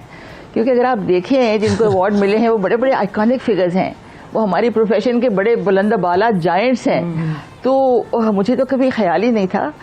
लेकिन मेरा ख्याल है कि दुनिया बदल गई है, मेरा ख्याल है यंग लोग जो हैं वो मेरी बात सुन रहे हैं, और मुझे लगता है कि हमें इस तरफ जाना होगा। क्योंकि अगर आपकी जैसे पाकिस्तान है, फ़िलहाल हमारी 50% पॉपुलेशन जो है वो गरीबी की, गुर्बत की लकीर के नीचे है। तो ये तो बड़ी एक सानिया है ना हमारे मुल्क में, जो हम शायद इतनी गौर से देख भी नहीं सकते हैं और समझ भी नहीं सकते हैं, क्योंकि इतना बड़ा मैग्नीट्यूड इसका है। और 33 मिलियन लोग अभी बह गए हैं सैलाब में। और अगर हम तरीके नहीं सोचेंगे, अगर हम जो डिज़ाइन प्रोफेशनल्स हैं अगर वो इस पर तवज्जो नहीं देंगे, तो हम कैसे लोगों तक पहुंचेंगे, उनकी ज़िंदगी कैसे बेहतर होगी। तो ये बड़ा कमाल है, मैं समझती हूँ बड़ा बोल्ड स्टेप है मोनक के उस पर भी जो है इनके किंग और अरेबिया पे भी, और कि उन्होंने ये स्टेप लिया है। और इत्तेफाक से उसी शाम को मुझे कॉमनवेल्थ कोई डे था, उसमें बुलाया गया था। मैं आजकल कैम्ब्रिज में प्रोफेसर के तौर पे पढ़ा रही हूँ, तो मैं वहाँ गई थी। तो वहाँ जो किंग चार्ल्स साहब हैं उन्होंने भी तवज्जो की और मुझसे बात की और कहा कि मुझे बड़ी खुशी है कि ये आपको हम अवार्ड दे रहे हैं। तो बड़ी अच्छी बात है मेरे ख्याल में कि मेरी तो कोई हैसियत ऐसी नहीं है, लेकिन ये कि इससे मेरा ख्याल है तवज्जो मरकूज होगी अब उन लोगों पे जिसपे नॉर्मली आर्किटेक्ट्स नहीं तवज्जो देते, और ये बड़ी अच्छी बात हुई है। बिल्कुल सही। अच्छा, अब मैं थोड़ा सा इस तरफ आऊँ कि अब चूंकि आपने ज़ाहिर है सारी दुनिया में जिस तरीके से काम होता है इस फील्ड में वो आपने देखा है, जाना है, आप उसकी एक्सपर्ट भी हैं, पाकिस्तान को भी आपने देखा। सैलाब ज़दगान की अगर हम बात को एक तरफ रखें, ज़ाहिर है उनका एक मसला है, ठीक, लेकिन हमारे यहाँ पे नॉर्मली बहुत सारे लोग ऐसे हैं कि जिनके पास घर नहीं है, बहुत सारे ऐसे लोग हैं जो बहुत झोंपड़ियों में रहते हैं गाँव में, जो उनका जो लाइफ स्टाइल है जैसा कि गुर्बत बहुत ज़्यादा है, तो वो कोई सही ढंग का घर अपने लिए बना नहीं सकते। क्या कोई ऐसा सोल्यूशन हो सकता है पाकिस्तानी कौम के लिए कि जिन लोगों के पास घर नहीं है उनको कुछ छोटे छोटे लो कॉस्ट सस्टेनेबल घर बनाकर दिए जाएं? वो सोल्यूशन क्या हो सकता है, कितनी कॉस्ट आ सकती है, हुकूमत थोड़ा उसके ऊपर सोचना शुरू करे? Any ideas? देखिए, मेरा सारा काम जो है वो पाकिस्तान में रहा है। मैंने कभी ख्वाहिश नहीं की कि मैं किसी और मुल्क में जाके काम करूं। मैं अपने लोगों को बहुत अच्छी तरह जानती हूँ, मैं अपनी ख़वातीन को भी बहुत अच्छी तरह जानती हूँ, और मुझे ये पता है कि आप किसी को चीज़ें बांट नहीं सकते, आपको बांटनी नहीं चाहिए। ये कोई चैरिटी नहीं है, वो लोग चैरिटी के इंतजार में नहीं हैं। They want to be honourable and we need to treat them as honourable people. ये जो हम कहते हैं ना दे दें, ये नहीं, मेरा ख्याल है ये माइंडसेट चेंज होना चाहिए। वो खुद इस काबिल हैं कि कर सके, हमें सिर्फ उनको तरीके बताने हैं। आज हमने सितंबर के मिड में काम शुरू किया था, आज 6 महीने में हमारे पास 1000 का मैंने पायलट बनाया था, सारे लोग फाल हो गए, क्योंकि इट्स अ को बिल्डिंग प्रोसेस, खुद भी वो हिस्सा लेते हैं। मैं सिर्फ काइंड में चीज़ें देती हूँ, मैं उनको पैसे नहीं देती हूँ, क्योंकि मैं नहीं समझती कि हम पैसे लोगों को बांटना शुरू करें। तो लिहाजा अगर हम करेंगे तो हर कोई इस काबिल हो सकता है। आप देखिए मेरी वीडियोस मैंने डाली हुई हैं यूट्यूब पे, उसको देख के लोग बना सकते हैं। हमें सबको इस काबिल करना है कि वो इसमें शामिल हो और अपनी मदद खुद करें, क्योंकि आप कैसे पहुंचेंगे इतनी गुर्बत आपके मुल्क में, वो खुद जब तक आप फाल नहीं करेंगे। तो मेरा तो यही ख्वाहिश है, मैं हर तरह से तैयार हूँ, मैं हाजिर हूँ। अभी हमने कोई 4500 घर हम बना चुके हैं। मुझे 500,000 तक पहुँचना है 1 साल के अंदर। So that's what I'm after. इंशाल्लाह होगा, इंशाल्लाह लोग खुद करेंगे, आप देखिएगा। सही है। यास्मीन साहब, ये बताएं कि पाकिस्तान की कंस्ट्रक्शन में आपको क्या लगता है कि एक फ्लॉ कौन सा है हमारे यहाँ कंस्ट्रक्शन में जो हम करते हैं? बेटे, आपने बहुत अच्छा सवाल उठाया है। मैं समझती हूँ कि जो आलूदगी, बल्कि ये अभी स्टडीज़ हो चुकी हैं कि 40% जो आलूदगी है हमारे एनवायरनमेंट वो हमारी कंस्ट्रक्शन की वजह से है, पूरी दुनिया में और पाकिस्तान में भी। इसलिए सीमेंट और स्टील का इस्तेमाल हमें बिल्कुल ख़त्म कर देना चाहिए। इसलिए मैं ज़ीरो कार्बन में बिलीव करती हूँ। मैं सिर्फ मिट्टी और चूने और बांस की चीज़ें बनाती हूँ, और अगर ये नहीं बना सकते तो कम से कम हमें कार्बन फुटप्रिंट को कम करना होगा। और ये जो बुलंद बाला इमारतों का हमें बहुत शौक़ है, इसको भी ख़त्म करना होगा, बिकॉज इससे बहुत ज़्यादा एनर्जी का इस्तेमाल होता है। हमें अपनी तारीख़ी इमारतों को बचाना होगा, हमें सर्कुलर इकॉनमी की तरफ जाना होगा, हमें शहरों को बचाना होगा अर्बन फ्लडिंग से और अर्बन हीट आइलैंड से। आप जाके देखिए ना, मेरे डेंसर हॉल वॉकिंग स्ट्रीट जो है, जो ज़ीरो कार्बन स्ट्रीट कहलाती है, उसमें देखिए वहाँ अर्बन फ्लडिंग नहीं हुई है, क्योंकि वहाँ सीमेंट और स्टील का इस्तेमाल बिल्कुल नहीं है। तो प्लीज़ आप सबसे कहें कि खुदारा कम करें या बंद कर दें, क्योंकि उसके बगैर अब आपकी कौम बच नहीं सकेगी, आपके शहर बच नहीं सकेंगे, आपके गांव भी नहीं बच सकेंगे, क्योंकि हर मरतबा सैलाब आएंगे, हर मरतबा तबाही होगी। तो please let's all work towards that. बिल्कुल सही है जी, बहुत शुक्रिया अदा करेंगे। यास्मीन लारी साहिबा हमारे साथ मौजूद थी और king Charles royal gold medal से नवाजी गई हैं। एक मरतबा फिर आपको बहुत बहुत मुबारक हो और इसी तरह आपको मज़ीद अल्लाह ताला तरक्कियाँ देता रहे। एक वक्फ़े की तरफ हमें बढ़ना है, वक्फ़े से जब वापस आएंगे तो कुछ बात करेंगे पाकिस्तान में जो हालिया सियासत है और एक जो डेडलॉक बरकरार है मुज़ाकरात के होने के बावजूद भी, उसको ज़रा डिस्कस करेंगे। Stay with us. सुबह सवेरे पाकिस्तान, सुबह सवेरे पाकिस्तान, सुबह सवेरे पाकिस्तान। वेलकम बैक सब सवेरे पाकिस्तान में एक मरतबा फिर खुशामदीद। पाकिस्तानी सियासत में इस वक्त जो है मामलात, उनमें एक हैं पंजाब और केपी के इंतखाबात, दूसरे हैं जी हुकूमत और पीटीआई के मुज़ाकरात और तीसरा है जी मईशत के बिगड़ते हुए हालात। और इन तमाम को अगर देखा जाए तो इन सब के ऊपर हमें ज़रा सूरत हाल अजीब गंभीर सी दिखाई दे रही है। अब इस गंभीर सूरत हाल के हवाले से इज़हार ख्याल करने के लिए हमने अपने प्रोग्राम में दावत दी है शाहिद खाकान अब्बासी साहब को, पाकिस्तान के साबिक़ वज़ीर आज़म और मुस्लिम लीग के रहनुमा। अस्सलाम वालेकुम सर। सर बहुत शुक्रिया आप प्रोग्राम में तशरीफ़ लाए। ये सारी गंभीर सूरत हाल जिसको आप देखते रहते हैं और आजकल आप जो जिस तरीके से वो क्या कहते हैं ना फ्रंट फुट पर आकर बैटिंग करा रहे हैं सर, इज़हार ख्याल कर रहे हो। आपके सबसे पहले आ जाते हैं मुज़ाकरात पर। ये जो मुज़ाकरात हैं, आपको क्या लग रहा है कि ये मुज़ाकरात सीरियसली हो रहे हैं दोनों तरफ से और क्या इनका कोई नतीजा निकलेगा? पहली बात है मैं क्रिकेट नहीं खेलता, सीधी सीधी बात करनी चाहिए। मुज़ाकरात कभी कामयाब नहीं होंगे, कभी ये वाले नहीं ये नहीं हो सकते। अच्छा, रीज़न? मैंने 2 दफ़ा पीटीआई से डील किया है, फैटफ के मामलात पर और नैब के अमेंडमेंट्स पर। दोनों दफ़ा बदनीयती से नेगोशिएट किया उन्होंने। ओके। और इस तरफ वाले ठीक है, मतलब मैं खुद था, फैटफ की बिल तमाम हमने तब्दील करके दिए जो पास हुए हैं। 3 बिल हमने रिजेक्ट किए कि मत करें, पाकिस्तान के मामलात बड़े ख़राब हो जाएंगे। और फिर असेंबली में उठकर चंद घंटों के बाद उन्होंने कहा ये नारो मांग रहे थे हमसे। ये बात और बिल वो पास हुए जो हमने अमेंड किए। अब मंगा के बिल देख लें जो फ्लोर पर ले हुए और जो पास हुए, सारी अमेंडमेंट्स अपोजिशन की थी। तो मतलब अमेंडमेंट्स उन्होंने पास अगर कर ली तो यानी लेकिन उसका गुजारा नहीं था ना। तो फिर जब आप वहाँ जाते हैं तो आप कहते हैं नारो मांगने आए थे ये। और फिर नैब पे भी यही हुआ, सारी बातें हुई। हमें कहते जी वापस आए मुंह लटकाए हुए, जी वो खान साहब नहीं मान रहे। मैं कहा जी खान साहब से पूछ के आते ना कि आप जब ये बातें करने आए थे। फिर 2 घंटे बाद असेंबली में कहा ये नारो मांग रहे थे। तो जब ये एतमाद ना हो ना, मुज़ाकरात होते हैं एतमाद की फ़ज़ा में, यहाँ कोई एतमाद नहीं है।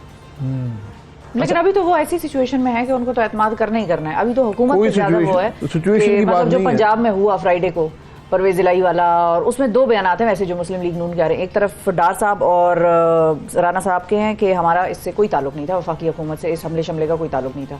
और दूसरी तरफ अता तारड़ साहब के हैं, उन्होंने कहा कि नहीं भाई बेटी को बाप के सामने उठाया था तो ये तो जमानत शमानत कोई नहीं है और ये तो आप भुगतें। देखिए ये बयान आपस में मिला लें, हुकूमत किसकी है वहाँ पर? इंटरिम गवर्नमेंट है, इंटरिम गवर्नमेंट है। दूसरी बात यह है कि इस बात को क्लैरिफाई करें कि क्या परवेज़ इलाही साहब को आपने जारी किए कोई समन्स किसी तफ्तीशी इदारे ने, किसी अदालत ने, क्या वो जारी किए और पेश नहीं हुए, ये उनकी गलती है। सियासी लीडर को पेश होना चाहिए। नहीं भी पेश हुए थे, उसका एक तरीक़ाकार है। आप किसी के घर पर धावा नहीं बोलते, जो भी मुजरिम भी हो, आपका एक तरीक़ाकार है। अगर वो नहीं आता, अंदर छुपता है, फिर आप कार्रवाई कर सकते हैं। तो इस सारे मामले को ज़रा संजीदगी से देखने की ज़रूरत है, क्योंकि ये जो आपके इंसाफ का निज़ाम है, ये जो आपकी पुलिस का निज़ाम है, इस पर बड़ी उंगलियां उठाता है इस मामले। लेकिन इस्लामाबाद की टीम या लाहौर की टीम वो एक पेज पे नहीं है क्या, जो तारड़ साहब और इनके बयानात आपस में? देखिए वो आप सवाल करते हैं, वो जवाब दे देते हैं। मुझसे आप सवाल करेंगे, मैं जवाब दे दूंगा। पार्टी की वो नुमाइंदगी नहीं, हकीकत तो चेंज नहीं होती ना मेरे कुछ कहने से ना कहने से। पंजाब में एक इंटरिम गवर्नमेंट है, वहाँ पर हुकूमत तहलील कर दी गई, वहाँ पर इंटरिम गवर्नमेंट बन गई। और उस इंटरिम गवर्नमेंट की ही ईमा पर फिर ये मामला हुआ होगा ना, उनकी सपोर्ट के साथ ये मामला हुआ होगा। ईमा पर नहीं होता। देखिए कार्रवाई पुलिस करती है। अब ये इस बात की तह तक पहुंचे कि उन्होंने कार्रवाई क्यों की। आखिर कोई पुलिस वैसे किसी के घर नहीं जाती, कोई समन्स जारी होंगे, आपने तामील नहीं की, आप नहीं आए तो आपको पकड़ने के लिए आती है। प्रोसेस यही है, ठीक तो है। जो बेल का मामला, वो कहते हैं हम तो बेल जमानत पे थे, और भाई बता देना कि कुछ समझ आए थे किस बात की बेल की जमानत पर, बेल पर। सही है, कौन से केस में हाँ, बेल? कौन ठीक से है, केस में? ठीक है, वो क्लैरिटी भी आनी है। लेकिन अब जो और मैं सियासी इंटरिम लीडर गवर्नमेंट कभी है वहाँ पर- कब्र बस गिरफ्तारी नहीं करा था, हाँ मैं इसके हक में नहीं हूँ। सही है, वो बात नहीं है। अच्छा ठीक है, नहीं, उसको आप जरा जुर्रत से जुर्रत से आप कराते जब हो, वहाँ हाँ। नौकरी करते हैं ना, वो उर्दू पर बैठते हैं, बड़े वहाँ बड़ी तैश में बैठते हैं, जरा यहाँ भी जरा जुर्रत से देख के तरह। लेकिन जो इंटरिम सेटअप है वहाँ पर लाहौर में, वो क्या अब कानूनी है? क्योंकि 90 दिन से वो उसकी टाइमिंग जो है वो आउट हो गई है। जी, जब तक इलेक्शन नहीं होते वो रहेगा, ये आईन कानून भी ये कहता है। है, कानून भी ये कहता है। ठीक है, तो इसका मतलब है अब उसको वो कोई प्रॉब्लम, कानूनी नहीं, प्रॉब्लम उनका नहीं है। मसला नहीं है, क्योंकि पंजाब के सूबे में आईन है, केपी में नहीं है, हमारे यही मामला चल रहा है। सही है। केपी में तो सुप्रीम लोग कोर्ट की दरअसल नजर खड़े में हुए हैं। पंजाब में आईन है, केपी के अंदर नहीं है। लेकिन केपी वाली वो वीडियो आपने देखी होगी, वो दैट इज द डिफरेंस मेरा ख्याल है ट्राइबल सोसाइटी में और एक फ्यूडल सोसाइटी में, कि वहां पर केपी वाले ने कहा तुम हमारे वजीर आला नहीं हो। हाँ, फौरन वो फौरन खड़ा हो गया था, वो तकरीब सरकारी में। मुलाजिम था, उसने कहा तुम, वो मेरा ख्याल है जो वजीर आला साहब थे उधर, वो बात कर रहे थे, कुछ मीडिया से कोई गुफ्तगू करनी थी, वो पठान आदमी उठ के आ गया, उसने कहा किसी को हक नहीं है पठान हो या ना हो, नहीं, मतलब उसने जो कहा वो आदमी कोई वज़ीर आला सरकारी है जब तक मुलाजिम इलेक्शन है। होते हैं वो रहेगा। नहीं, तो उसने कहा कि तुम्हारे 90 दिन खत्म हो गए। 90, हाँ, उसने आईन ज्यादा पड़ा हुआ है ना। उसने कुछ इसको आईन बात आईन की। के जब तक इलेक्शन नहीं होते इंटरिम सेटअप रहता है, चाहे वो 1 दिन हो, चाहे वो 90 दिन हो, चाहे वो 900 दिन हो, इंटरिम सेटअप रहेगा। ठीक है। अच्छा, हम मुज़ाकरात वाली बात कर रहे थे। मुज़ाकरात में आपने कहा कि पीटीआई की बदनीयती तो होगी, ठीक है। अब जो हमारे साथ जो इस वक्त मैंने आपको बताया है, हाँ, ठीक मैंने है। अपनी Past तजुर्बे track से आपको record उनका बताया यही कि है। वो वहाँ पर बात जो है वो सही है। एतमाद की फजा में और नीयत पर नहीं होती। जो डेडलॉक है, जो ज़रा बताते हैं, वो डेडलॉक क्या है कि हुकूमत ये कह रही है कि हम बजट के बाद असेंबलियाँ तहलील करेंगे और पीटीआई ये कहती है कि बजट से पहले कर दो। ये डेडलॉक किस वजह से हो सकता है और फ़ायदा क्या होगा हुकूमत को बजट पेश करके इलेक्शंस की तरफ जाने का? क्योंकि मज़ीद और महंगाई PTI करनी को उससे पड़ेगी पहले शायद। का क्या? अगर ये बात है तो दोनों गलत है। ये खेल नहीं है कि आप असेंबलियाँ तहलील करते फिरें। असेंबली अपनी मुद्दत पूरी करे, काम करें आखिरी दिन तक। लेकिन वो तो इस मुद्दे पे तो नहीं बैठ रही पीएमएलएन पीटीआई के साथ। मुझे नहीं पता, मैं मुज़ाकरात का हिस्सा नहीं हूँ, आप मुझे बता रहे हैं। जो खबरों में लेकिन आ रहा है मतलब वो वो हम यही बता है कि वो दरमियान का कोई रास्ता निकालना है, और अदालत ने कहा है इलेक्शन की सुप्रीम डेट कोर्ट पर ही बात की कर रहे हैं। तलवार लटक रही है, और सुप्रीम कोर्ट की तलवार बेशक लटकती रहे, आप असेंबली तहलील क्यों करें? आप असेंबलियाँ जो बजट के बाद तहलील करते हैं 1 जुलाई को, इलेक्शन अक्टूबर में होंगे। आप 13 अगस्त से जो भी तारीख है मुद्दत पूरी करते हैं तो भी अक्टूबर में होंगे। तो मतलब आपका ये ख्याल है तमाशे देखें, नेशनल असेंबली को ना छेड़े, आइन में पंजाब प्रोविजन, KP का आइन कर रहे में हैं। प्रोविजन होती है इन मामलात की असेंबलियाँ तहलील करने की। उसका मकसद और उसकी ज़रूरत भी कतईन भी आपकी जिम्मेदारी है। ये आइन जो है ये आपको एक कार्ड ब्लांच नहीं देता, फ्री आपको वो नहीं देते जो मर्जी करते फिरे, हर रोज असेंबलियाँ तहलील कर दें, हर रोज अदम एतमाद कर दें, इस तरह नहीं होता। बिल्कुल। एक निज़ाम बना हुआ है, एक उसकी मकसद है। जब ये आइन बनते हैं इसके पीछे एक इंटेंशन होती है आइन बनाने वालों की, हमने क्यों ये शिक रखी है, हम उस बात को देखते नहीं है। हम कहते हैं जी तहलील मेरी हक है जी, चलो तहलील कर दो जी। नहीं, लेकिन अब जो ये लोग कहते हैं कि एक दिन इलेक्शन होना चाहिए पूरे मुल्क होना में, चाहिए, ये तो वो भी बेहतर जो है, जिसने बेहतर है। कानून और आइन बनाया था उसने भी सोचा होगा कि अलग अलग हो सकते थे, अलग अलग उसने होने सोचा चाहिए। होगा ना कि आप इस तरह असेंबली तहलील नहीं करेंगे सियासत खेलने के लिए। हाँ, हाँ, ये भी है वैसे। लेकिन आपका मुद्दा ये है कि नेशनल असेंबली को फिलहाल ना छेड़ें और मुज़ाकरात सिर्फ पंजाब और केपी के हवाले से। जोश हो के पूरा कर लें, लेकिन ये कोई ये मंतक मेरी समझ में नहीं आती कि आप असेंबलियाँ तहलील कर दें। ये किस चीज़ का हल है? सही है। इलेक्शन ही हो गए ना, आप चलाएं आखिरी दिन तक। ये गलत रवायत मत कायम करें कि आप 6 हफ्ते पहले असेंबली तोड़ दें जी, 5 हफ्ते पहले असेंबली तोड़ दें। लेकिन अब जो हो गई क्या? उसका क्या करेंगे फिर? अब जो हो गई नहीं है, हो गई है तो हो गई है, सुप्रीम कोर्ट बहाल कर दे। सुप्रीम कोर्ट बहाल बिल्कुल करके कर सकता है। ये कहेगा असेंबलियाँ, उनके खुद सवाल रखा था सुप्रीम कोर्ट ने, 3 सवाल रखे, फिर चौथा ऐड किया। उसका जवाब नहीं दिया। उसका जवाब नहीं दिया कि असेंबली सही तहलील हुई, गलत तहलील हुई है। एक आदमी है वो एक दिन पहले कह रहा है मैं असेंबली तहलील नहीं करूंगा, फिर असेंबली तहलील करके उस जमात का सदर, अपनी जमात छोड़ के दूसरी जमात का सदर बन जाता है। यस, नीयत पे गड़बड़ हो गई ना, खराबी तो पैदा हो गई। लेकिन इतना पीछे मेरा नहीं ख्याल कि सुप्रीम कोर्ट जाएगी। वो जो नजर आ रहा है और जो कानूनदान उनकी वगैरह मर्जी है, बातें कर रहे हैं, ये सारा मामला इसके अंदर, ये सारे मामले इसकी जड़ ही सुप्रीम कोर्ट के फैसले हैं। ये जो सारा आज इंतशार है, ये जो सारी कन्फ्यूजन है, इसको दूर करने का वक्त बार बार उनको मिला। एक बना देते जो आपका ट्रुथ कमीशन जो आप कोर्ट है, कहते हैं। फुल कोर्ट है, अच्छा। फुल कोर्ट है, बना देते हैं, उसका फैसला कोई क्वेश्चन ही ना करता। फुल कोर्ट होता तो समझ सही। अच्छा, आज बहरहाल ये हर इदारे का हर मामला जो है ना वो आज पब्लिक डिबेट का, ये अच्छा हुआ है कि सब के मामला सामने आगे सबके करते सामने आ गए। हाँ, लेकिन ये कहाँ तक जाएगा? ये तो फिर हर एक का एक दूसरे पर ये अब सवाल अपनी उठ जाएगा। सारे अपनी साख को बहाल करे। हाँ, कैसे करेंगे? अब कुर्सियां आपको नहीं बचाएंगी। आपको ताकत नहीं देंगी, अब कुर्सी आपको इज्जत नहीं देगी। तो ये तो फिर अब पॉजिटिव आपको हुआ। अपनी साख को बहाल करना होगा और अमल से बहाल करना अमल से बाहर करना होगा। सही है। अच्छा, अब एक आपने साख पर आवाज़ उठाई थी, ये पंजाब हुकूमत वाली, कि आटे की वाली। डिस्ट्रीब्यूशन में 20 बिलियन रुपए की ये इसके अंदर खुर्द बुर्द हुई है। अब वो कह रहे हैं कि जी हमने तो कुछ नहीं किया, आप माफ़ी मांगे। ये पंजाब हुकूमत की तरफ से डिमांड आई है कि आप माफ़ी मांगे। किससे? आपसे?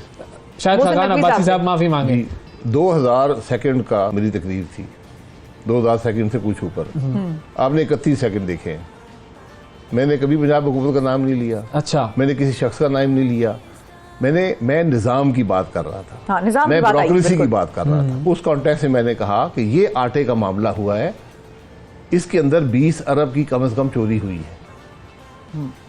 पंजाब में जो फूड का निज़ाम है इसमें कम से कम 25% की चोरी है। मैं जो वजीर आज है उनकी बात नहीं कर रहा, अच्छा, मैं जनरली पिछले वजीर की बात भी नहीं कर रहा, मैं निज़ाम की बात कर रहा हूँ। ओके। 25% से ज़्यादा जो फूड डिपार्टमेंट है पंजाब का उसमें चोरी है। CNW में 15 से 20% की चोरी है, जो सारे डेवलपमेंट स्कीम्स होती हैं। ऐसे सूबे भी हैं जहाँ स्कीमों में 100% की चोरी है, पैसे दिए जाते कुछ नहीं बनता। तो ये निज़ाम की खराबी की मैंने बात की। वो बड़े सेंसिटिव हो जाते हैं, यहाँ वो मरीम और ज़ेब सेंसिटिव हो गई। मैंने कहा आपका ताल्लुक क्या है?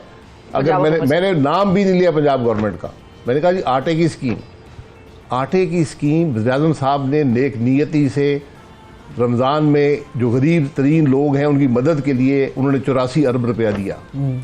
उसमें से अगर चोरी हो जाए और जिस तरह वो बांटा गया, ये चोरी प्रोक्योरमेंट से लेकर स्टोरेज, उसकी ट्रांसपोर्टेशन, मिलों में जाना, आप वो आटे की बोरी मंगा के कभी देख लें। अच्छा, आप कभी आप लाखों करोड़ों बोरियां तकसीम हुई, आप मंगा के देख लें। क्वालिटी वगैरह, वो मिलिंग से लेकर डिलीवरी से लेकर डिस्ट्रीब्यूशन तक हर जगह पर, हर स्टेप पर उसमें खराबी थी। तो जो नीयत थी प्राइम साहब की वो तो अच्छी थी, लेकिन ये सारे मामले में इतनी खराबी हो गई एग्जीक्यूशन उसकी। हाँ, कि वहाँ लोग झगड़े हुए, बिल्कुल, लोग जख्मी हुए, लोग मरे। बेचारे। हाँ, मतलब अफसोस की बात है कि एक बात responsible for the execution of the program, मतलब एक प्रोग्राम तो जाहिर है एक शख्स ने सोचा है, देखिए हुकूमत ही करती है, प्रोविंशियल गवर्नमेंट्स करती हैं, लेकिन मैं ये कह रहा हूँ कि निज़ाम में इतनी खराबी है। पंजाब में पिछली गवर्नमेंट के अंदर 10 करोड़ रुपया देकर डिस्ट्रिक्ट फूड कंट्रोलर 17 या 18 ग्रेड की पोस्ट है, अटक में लगता था, और उसकी टाइम देख ले कितना अरसा वो रहता था। 10 करोड़। रावलपिंडी डिस्ट्रिक्ट में school teacher district food controller लगा हुआ था, हर पोस्ट बिकती थी। अल्लाह करे आज ना बिक रही हो, अब मैं दुआ करता हूँ। लेकिन आपको लगता है जो निज़ाम चल रहा है वो बिक नहीं रही होगी? हाँ जी, वजीर साहब अगर ये कह दें कि मेरे महकमे में कोई चोरी नहीं है, तो मैं जाके उनकी बड़ा शुक्रिया भी अदा करूँगा और खराज तहसीन पेश करेंगे उनको। बिल्कुल, खराज तहसीन भी पेश करूंगा कि उन्होंने 2 महीने में तमाम चोरी खत्म कर दी है डिपार्टमेंट की। लेकिन ये हो नहीं सकता, प्रैक्टिकली पॉसिबल नहीं है। मैं आपको बता रहा हूँ, ये आप जाके देख लें हालात को, आप देख लें जाकर। अच्छा, एक और चीज़ आपने कही थी, वो ये कि गालिबन एक आध दिन पहले के इंटरव्यू में आपने कहा था किसी टीवी शो पे कि अगर खुर्रम दस्तगीर साहब या डार साहब अगर सही काम कर रहे होते तो हालात यहाँ तक ना पहुँचते। उससे आपका क्या मतलब था? मैंने कभी ऐसी बात नहीं की। अच्छा, आपके नाम के साथ बड़ी फेक चीजें भी लोग जोड़ते हैं? होगा, मैंने कभी ऐसी बात नहीं की, और मैं कभी स्पेसिफिक बात करता नहीं हूँ नाम लेके। और ना कभी अपने कलीग के बारे में बात करनी चाहिए। आप प्राइवेटली, मेरा उनसे एक्सेस है, मैं अगर वो काम नहीं करते मुंह पे बता दूंगा जी आप ये काम नहीं कर रहे। बिल्कुल, मेरी ये जिम्मेदारी है, लेकिन पब्लिकली ये बात नहीं की जाती। क्योंकि ये तो प्रोग्राम की क्लिप के ऊपर हेडिंग लगी हुई थी, ये जुमला कहा गया। मैंने बताया ना आपको कि मेरे 2000 सेकंड के ज़्यादा प्रोग्राम में आपने 31 सेकंड सुने, 30 से 31 सेकंड सुने और उस पर आपने फैसला कर लिया कि ये पंजाब हुकूमत के बारे में ही बात कर रहे हैं और पंजाब हुकूमत ने समझा कि हमारे बारे में ही बात कर रहे हैं। हाँ, वो बड़े सीरियस हो गए, उन्होंने कहा माफी मांगे। जी माफी मांग लेते जी, माफी में कितनी देर लगती है। चलो फिर माफी हो गई जी, माफी तलाफी कर दे जी, आपकी मेहरबानी। चलो अल्लाह का घर साफ करो। चलो भाई तकरीर पूरी सुन ले, फिर आपको समझ कर उसके बाद तो समझ जाए ना। बिल्कुल। अच्छा, एक और ऑडियो लीक का भी चर्चा चल रहा है और वो है वजीर आजम शहबाज शरीफ साहब और हिना रब्बानी खर साहिबा। हाँ। अब ये क्या मतलब, उधर से ऑडियो लीक, इधर से audio leak, audio leak, audio leak, ये आपको नहीं लगता बहुत एक शदीद सिक्योरिटी का कंसर्न होगा दुनिया में? बंद कर दे तो अच्छा है, मेरा ये ख्याल है। आपको भी मशवरा दूंगा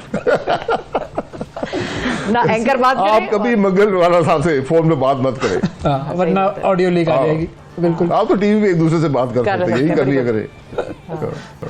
लेकिन वैसे ये ऑडियो लीक्स वाला जो है, ये अगर वजीर आजम is a most sensitive office of the country, मतलब after the of course army chief या जो भी है, लेकिन लगता तो नहीं है, बल्कि बराबर ही बल्कि मैं तो बराबर रखूंगी, क्योंकि दोनों एक ऐसी सेंसिटिव पोजीशंस पे वो आपस में भी बात करते हैं। बहुत सारे ऐसे मामला होते हैं जो हर एक पता होता है, लेकिन वजीर आजम को पता होंगे वो दफ्तर में बैठ के। तो ये कितना खतरनाक है आपको? बड़ी खतरनाक बात है, ये बुरी बात है।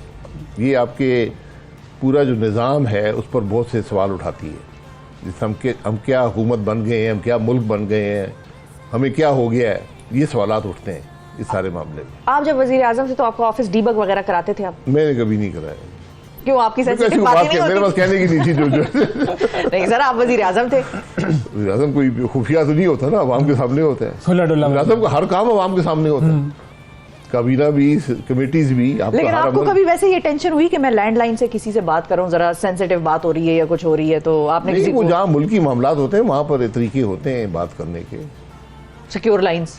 नहीं, आप बाहर चले जाते हैं, लॉन में जाके बात कर लेते खुली हवा में। हाँ, ये लेकिन ज़ाहिर है अगर वजीर आजम, वहाँ पर टेक्नोलॉजी आ गई है, वो भी उठा लेती है बात। लेकिन अगर वजीर आजम की ऑडियो लीक हो रही है तो वजीर आजम खुद तो नहीं करवा रहा होगा। जी जी, ये करवा कौन रहा होता है? अब टेक्नोलॉजी बहुत ज्यादा बढ़ गई है, अब कोई चीज सीक्रेट नहीं है, कोई चीज सीक्रेट नहीं है। तो जो करवा रहे हैं असल तो प्रॉब्लम उनकी है ना, क्योंकि वो कंट्रोल में रखना चाहते हैं चीजों को, वो जानना चाहते हैं कौन करवा रहा है, ये भी आपको पता नहीं है ना। यही जो भी करवा रहा है प्रॉब्लमेटिक तो वही है। आज जो जहाँ तक इलेक्ट्रॉनिक कम्युनिकेशन है ना, ये आपका मुल्क में होना जरूरी नहीं है, उस कमरे में होना जरूरी नहीं है। हाँ बिल्कुल, ये आप दुनिया में कहीं बैठ कर ये कर सकते हैं, कोई भी कर सकता है। सही है, इसलिए टीवी पे बात किया गया, टीवी पे बात किया गया, बिल्कुल। ये तो सेट पे भी बात साहब का मशवरा मैंने ले लिया, बिल्कुल। टीवी पे बात करेंगे। चाह रहा था वो ये कि अभी कुछ दिन पहले असेंबली में दो लोगों की लड़ाई हुई, दोनों का ताल्लुक मुस्लिम लीग नून से, और उससे इम्प्रेशन ये लिया जा रहा है कि मुस्लिम लीग नून के अंदर दो धड़े हैं जो कि इलेक्शन के ऊपर डिवाइडेड है, एक दूसरे से मुतसादिम। नहीं पता किसकी लड़ाई हुई है। एक जावेद लतीफ साहब और एक मुर्तज़ा जावेद अब्बासी साहब। कौन सा धड़ा है उनका, कौन से धड़े में है? बड़े सख्त आपस में वो हो गए थे जरा। मेरा नहीं ख्याल उसका कोई किसी इशू से ताल्लुक है। लेकिन वैसे ओवरऑल पार्टी के अंदर इस चीज़ के ऊपर मौक़िफ़ जो है वो ये है कि इलेक्शन अपने वक्त पर हो, या किसी के पास चॉइस नहीं है, ना पार्टी के पास चॉइस है, ना जावेद लतीफ़ साहब के पास चॉइस है, ना मुर्तज़ा अब्बासी साहब के पास चॉइस है, ना मेरे पास चॉइस है, ना शिफा यूसुफजई और नहीं। तो मुज़ाकरात अगर बैठ गए हैं दोनों साइड्स टेबल पे, तो फिर तो मतलब है कि कुछ दरमियान का रास्ता निकालने ही बैठे हैं। अदरवाइज तो कह रहा हूं ना, ये भी अजीब बात है। बैठे क्यों है फिर? कि हमारे सुप्रीम कोर्ट ने कहा कि आप खुद बैठकर आइन का फैसला कर लें। हाँ, तो फिर आइन तो आइन एक तरफ रख दे, जो आप फैसले करेंगे बस वो ठीक है। क्योंकि वो ये कहते हैं ना कि आप लोग इल्जाम लगाते हैं, सोचे हो क्या रहा है मुल्क में। सही है भाई, आप सुप्रीम कोर्ट है को फैसला करें, आप खुद इस मामले में पड़े। फैसला करते वो मानते नहीं है, वो कह रहे हैं भाई इलेक्शन तो वो आप हुकूमत मानती नहीं, वो कहते हैं हम पैसे नहीं दे रहे जी। तो ये भी तो एक बहुत बड़ा प्रॉब्लम है कि जो तो जिस तरह वो फैसले कर रहे हैं तो फिर यही जवाब आएगा। अब बात तो ये है ना, कंटेम्प्ट ही ना लग जाए, बस लगा दे कंटेम्प्ट। अगर यही हाल है मुल्क का तो कंटेम्प्ट लगा दे, ये भी लग जाएगा, ये भी हो जाए। लेकिन वैसे एक और जो सीरियस सवाल है वो ये है कि क्या कोई चाहता है कि ये मज़ाकरात ना हो, या ये दो साइड जब आपस में साथ ना बैठें, या वो कामयाब ना हो? मेरा नहीं ख्याल, हर एक चाहता है, क्योंकि देखें इलेक्शन की डेट के लिए मत बैठे। मेरी दोनों से गुजारिश होगी, ठीक है, इलेक्शन की डेट को पीछे मुल्क के मामलात में बैठे कि हमने मुल्क आगे कैसे चलाना है, मुल्क नहीं चल सकता। मैं हकीकत से आपको बता रहा हूँ। नहीं, लेकिन is there somebody else who doesn't want कि ये नहीं, मेरा नहीं सॉल्व ना हो? क्योंकि देखें ऑडियो लीक्स ना उस तरफ से भी निकलती हैं तो इधर से भी आ रही हैं। देखिए, दो बड़ी जमातें हैं, दोनों इक़्तिदार में रही हैं या हैं। अगर उनमें इतनी अक्ल नहीं है कि कोई और को बरगला गया है बरगला कर ले गया, तो फिर बरगलाई मैं क्या है, कर दोनों सकता को हूँ? टेबल पे बैठा के परवेज इलाही के घर बख्तरबंद गाड़ी क्या कर भेजी सकता तो हूँ? बरगला ही रहा है ना सर। फिर तो दोनों को वहाँ बैठने का भी हक उनको नहीं। बैठने का हक ही नहीं है, इतनी जल्दी बरगलाई गए हैं तो। आपस में सॉल्व करें जी, आपस में थैंक यू सॉल्व जी, करें। बहुत शुक्रिया ओके नाज़रीन सर। सर आपका। शाहिद खान अब्बासी साहब हमारे साथ मौजूद थे। नाज़रीन वक्फा लेते हैं, वक्फे के बाद दोबारा हाजिर होंगे। Stay with us.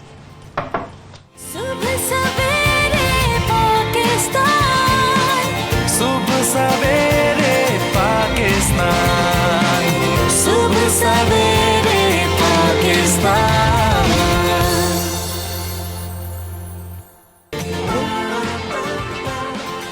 Welcome back सुबह सवेरे पाकिस्तान में एक मरतबा फिर खुशामदीद। बरतानिया की खबरें आप बताएं कि क्या हो रहा है बरतानिया में। सुना है गुर्बत आम हो गई है बरतानिया में, लोग महंगाई की वजह से परेशान हैं, बरतानिया फूड में बैंक्स में जा रहे हैं, क्या हो रहा है बताएं। बिल्कुल, लाखों लोग जो हैं वो फूड बैंक्स का रुख कर रहे हैं और इन्फ्लेशन का ये आलम है कि लोगों को खाने को जो है वो लेने के लिए दुश्वारियां इस कदर बढ़ गई हैं कि वो फूड बैंक्स का रुख कर रहे हैं। और फूड बैंक्स की तादाद इस दफ़ा जितने लोग गए हैं सबसे ज़्यादा रिकॉर्ड तादाद जो है वो उस हवाले से बात हो रही है। लोग बड़े तशवीश का इजहार कर रहे हैं और लोग बड़े सीरियसली इसको सोच रहे हैं कि भाई यूके की इन्फ्लेशन का अब ये आलम कहाँ तक जाएगा। अच्छा, और इस हवाले से जो हुकूमत है उनकी वो किस तरह के इकदाम ले रही है, ये भी एक बड़ा अहम मामला है। क्योंकि एक तो उनके वज़ीर आज़म हर थोड़े दिन बाद तब्दील हो जाते हैं। अब जब वज़ीर आज़म तब्दील होता है तो उसकी पॉलिसियाँ तब्दील होंगी या पता नहीं जो पार्टी पॉलिसी है वो रहेगी। लेकिन मामला ये है कि अब वो जो हुकूमत है वो कर क्या रही है। हमारे साथ ग़ुलाम हुसैन ऐवान साहब मौजूद हैं जो कि हमारे स्पेशल कॉरेस्पॉन्डेंट हैं, नुमाइंदा खुसूसी हैं और बरतानिया से हमें ज्वाइन कर रहे हैं। उनसे हम बात करेंगे और उनसे हम जानेंगे कि भाई ये जो मामला है ये महंगाई का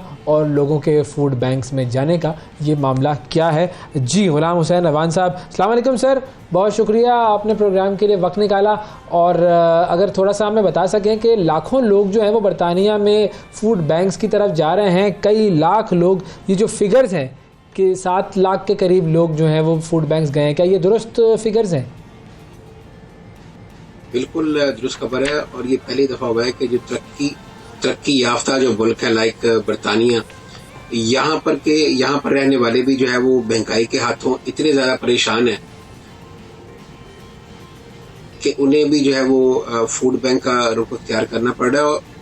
और फूड बैंक यहाँ पर बरतानिया के मुख्तलिफ शहरों के अंदर चैरिटीज़ ने बनाए होते हैं कि अगर कोई लोग जो है वो अपनी रोज़मर्रा की अशिया जो है वो नहीं खरीद सकते तो वो वहाँ पर जो है उनको जो चीज़ें एक्सपायर होने वाली होती हैं वो बड़ी बड़ी जो कंपनीज हैं वो फूड बैंक को जो है वो मुफ्त चीज़ें दे देती हैं जो कि नीली एक्सपायर्ड होती हैं। तो लोग जो है वो वहाँ पर अब लाइनों में लगकर जो है वो चीज़ें लेने पर मजबूर है। और कहते हैं कि बरतानिया की तारीख में पहली मरतबा ऐसा हुआ है कि इतनी बड़ी तादाद के अंदर लोग जो है वो फूड बैंक के अंदर क्यू के अंदर लगकर जो है वो चीज़ें ले रहे हैं। और मैं आपको ये बताऊं कि अनफॉर्चुनेटली इसमें ऐसे लोग, ऐसे स्टूडेंट्स भी शामिल हैं जो कि कई गरीब ममालिक से जो है वो बरतानिया के अंदर तलीम की गरज से आए हुए हैं और उनको जॉब्स नहीं मिल रही और काफ़ी ज़्यादा परेशान है। वो भी फूड बैंक से जो है वो खाना लेकर खाने पर मजबूर है। सही है। अच्छा, अब महंगाई की जो शरह है उसमें कितना इजाफा हुआ है और कीमतों में कितना फ़र्क आया है? कुछ नंबर्स के साथ अगर आप हमें कंपैरिजन्स दे के बता सकें। जैसे रोजमर्रा की अशियाएं, मैं आपको थोड़ा सा उसका कंपैरिजन बताता हूँ। मिसाल के तौर पे अंडों की एक ट्रे है, वो तकरीबन 2 पाउंड और 50 पेंस की होती थी एक अंडों की ट्रे ना, अब वो तकरीबन 8 पाउंड और 50 पेंस की हो गई है। इसी तरह ब्रेड जो है वो 1 पाउंड की होती थी वो तकरीबन 2 पाउंड की हो गई है, वो भी डबल हो गई है। इसी तरह जो मिल्क है वो भी तकरीबन डबल हो चुका है। तो इसी तरह बटर है, जो रोजमर्रा की खाने पीने वाली अशियां हैं उनकी प्राइसेस तकरीबन कई तो डबल से भी तजावज कर गई हैं, कुछ डबल हो गई हैं। और एक तो वैसे ज़ाहिर है कुछ पहले ब्रेक्जिट का आफ्टर शॉक्स थे, लेकिन उसके बाद ये जो रूस और यूक्रेन की जो जंग है ना, इसकी वजह से काफ़ी मसाइल जो है वो पैदा हुए हैं और अभी भी हो रहे हैं। अच्छा, लेकिन रूस और यूक्रेन की जंग की वजह से तो बहुत सारे ममालिक मुतासर हुए हैं, तो ये बरतानिया पर इतना ज़्यादा असर क्यों हुआ है इस जंग का और इतनी ज़्यादा महंगाई वहाँ पर ख़ास तौर पे क्यों हुई है? बरतानिया में ना मैंने बताया मल्टीपल फैक्टर्स हैं। एक फैक्टर तो मैंने आपको पहले बताया कि जो ब्रेक्जिट पे ना बहुत सारे जो यूरोप से आकर लोग जो है ना यहाँ पर काम करते थे, वो फार्म्स के अंदर, खेतों के अंदर काम करते थे, फ्रूट और वेजिटेबल पिक करते थे, और वो फिर ज़ाहिर है मार्केट तक चीज़ें आती थी। उन लोगों ने काम करना छोड़ दिया, वो अपने अपने ममालिक में लाखों की तादाद में लोग चले गए, उनके अंदर लॉरी ड्राइवर्स भी शामिल थे और आम जो खेतों के अंदर काम करते हैं वो लोग भी शामिल थे।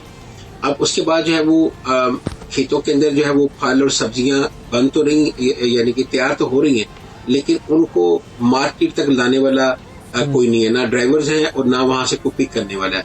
तो ये जो फूड का एकदम क्राइसिस आया ना, उसकी वजह से जो है वो कीमतें हाइक हुई, और जो है वो अब शाम को जब लोग दफ्तरों से आमतौर पर आते हैं 5-6 बजे के बाद, तो लोग जो है वो ग्रोसरी शॉप पर जाते हैं, बड़े स्टोर पर, ताकि अपने घर के लिए कुछ चीजें लेकर आए।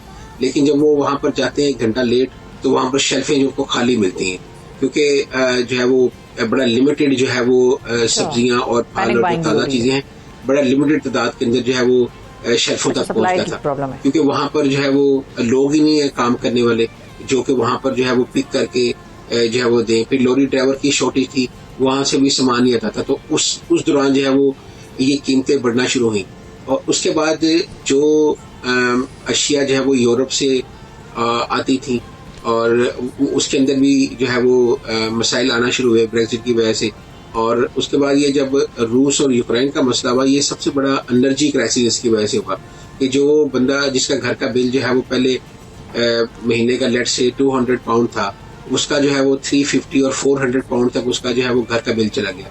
फिर उसके बाद जब इंटरेस्ट रेट बढ़ा बरतानिया के अंदर, तो जो घर की जैसे यहाँ पे मॉर्गेज होती है, जो जिसका घर जो है वो बैंक से लोन लेकर लिए होते हैं, तो उसकी रीपेमेंट्स होती हैं। पहले किसी की मिसाल के तौर पे 1200 पाउंड महीने की री मॉर्गेज थी, मॉर्गेज थी जो उसने पे करनी होती थी, तो वो उसके अंदर 400-500 पाउंड का जंप आ गया इंटरेस्ट रेट बढ़ने की वजह से।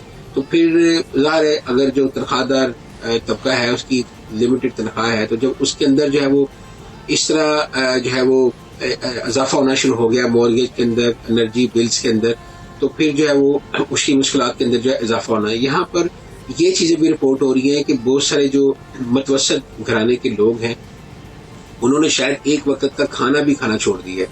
यहाँ तक जो है वो यहाँ पर मीडिया के अंदर जो है वो खबरें रिपोर्ट हो रही हैं कि लोग जो है वो जिस तरह कंसर्ट्स के ऊपर पहले जाते थे, या जिस तरह थोड़ा सा विजिट के ऊपर लोग या हॉलिडे के ऊपर जाते थे, वो भी लोगों ने कट करना शुरू कर दिया। तो लोगों के जो इंटरटेनमेंट के जो मौके होते थे, लोगों ने वो भी खत्म करना शुरू कर दिए हैं, just because of the inflation. सही है। और गवर्नमेंट इस पे अब क्या कर रही है? गवर्नमेंट क्या इकदाम कर रही है? वैसे तो मौजूदा गवर्नमेंट जो है ना वो भी काफी इस वक्त भी क्राइसिस का शिकार है। पहले भी गुज़िश्ता 1.5 साल से मुसलसल जो है वो कई दफा इनकी आपको पता वज़ीर आज़म भी चेंज हुए, और मुसलसल जो है वो क्राइसिस का शिकार ही चलती आ रही है। और अभी यहाँ पर जो है वो चंद दिनों बाद लोकल इलेक्शन भी हो रहे हैं, तो काफी मैं तो कहूँगा कि हुकूमत भी जो है इस हवाले से कोशिश करती भी है, लेकिन मुश्किलात का शिकार है। इन्होंने ये कोशिश की थी कि जो ऐसे लोग हैं जो स्टेट बेनिफिट्स लेते हैं, या जो जिनको जो है वो स्टेट सपोर्ट करती है, उनको जो है वो एनर्जी बिल की मद के अंदर जो है वो कुछ इमदाद की गई थी, I think may be nearly 500 pound a month, ताकि लोग जो है वो उस तरह की इमदाद लेकर जो है वो अपने मामला जो है कुछ बेहतर कर सके। लेकिन उसके बावजूद भी, चूंकि आपको जैसे मैंने पहले बताया कि ये हर तरफ से जो है वो लोग महंगाई की वजह से पिस रहे हैं, तो फिर भी लोग जो है वो मैं कहूँगा क्राइसिस के अंदर है। और जैसा मैंने आपको बताया कि बहुत बड़ी तादाद के अंदर एशिया से भी और कई दूसरे ममालिक से इस वक्त जो है वो स्टूडेंट्स जो है वो बरतानिया में आए हुए हैं, और जिसकी वजह से यहाँ पर लोगों को घर अकोमोडेशन लेने में भी प्रॉब्लम आ रही है, फिर इसके अलावा जॉब्स लेने के अंदर भी परेशानी का सामना करना पड़ रहा है। तो इस वक्त जो है वो मैं कहूँगा कि कई अतराफ से जो है वो बरतानवी इकॉनमी भी दबाव का शिकार है। ठीक है जी, बहुत शुक्रिया अदा करेंगे। गुलाम हुसैन अवान साहब हमारे साथ मौजूद थे, हमारे नुमाइंदा बरतानिया से, और वो बता रहे थे कि वहाँ पर किस कदर महंगाई का जो है वो एक जिन जो है वो बेकाबू हुआ है। अब थोड़ा सा वापस पाकिस्तान की तरफ नहीं बतानी चाहिए बैरून मुल्क में जो महंगाई, क्यों हम नैरो विजन के साथ इधर ही कुएं के मेंढक जवाब मिल जाएगा, हुकूमत को जवाब मिल जाएगा, ये मसला हो जाएगा। लेकिन उन्होंने उन ममालिक ने तो अपने तेल के मामलात रूस से हल कर लिए, वो हम भी कर रहे हैं, हमें भी पहला जो है वो हमने तो बड़ी देर कर दी, खैर मेहरबान आते आते, लेकिन चलो एनीवे। बहुत से तज्जियाकारों का के मुताबिक जो आम इंतखाबात हैं उसमें मुल्की मसाइल से निकलने की जानिब वो पहला कदम होगा। ताहम मंगल को जो होने वाले मुज़ाकरात के फाइनल दौर में किसी कामयाबी का इम्कान जो है वो बहुत ही कम दिखाई देता है, लोगों को कोई बहुत ज़्यादा उससे तवक्कुआत नहीं है। अभी आपने शायद खाकान अब्बासी साहब को भी सुना, उन्होंने भी कहा कि उनको तो खैर पीटीआई से तवक्कुआत नहीं है, लेकिन अदरवाइज भी मुज़ाकरात कामयाब होते नजर नहीं आ रहे।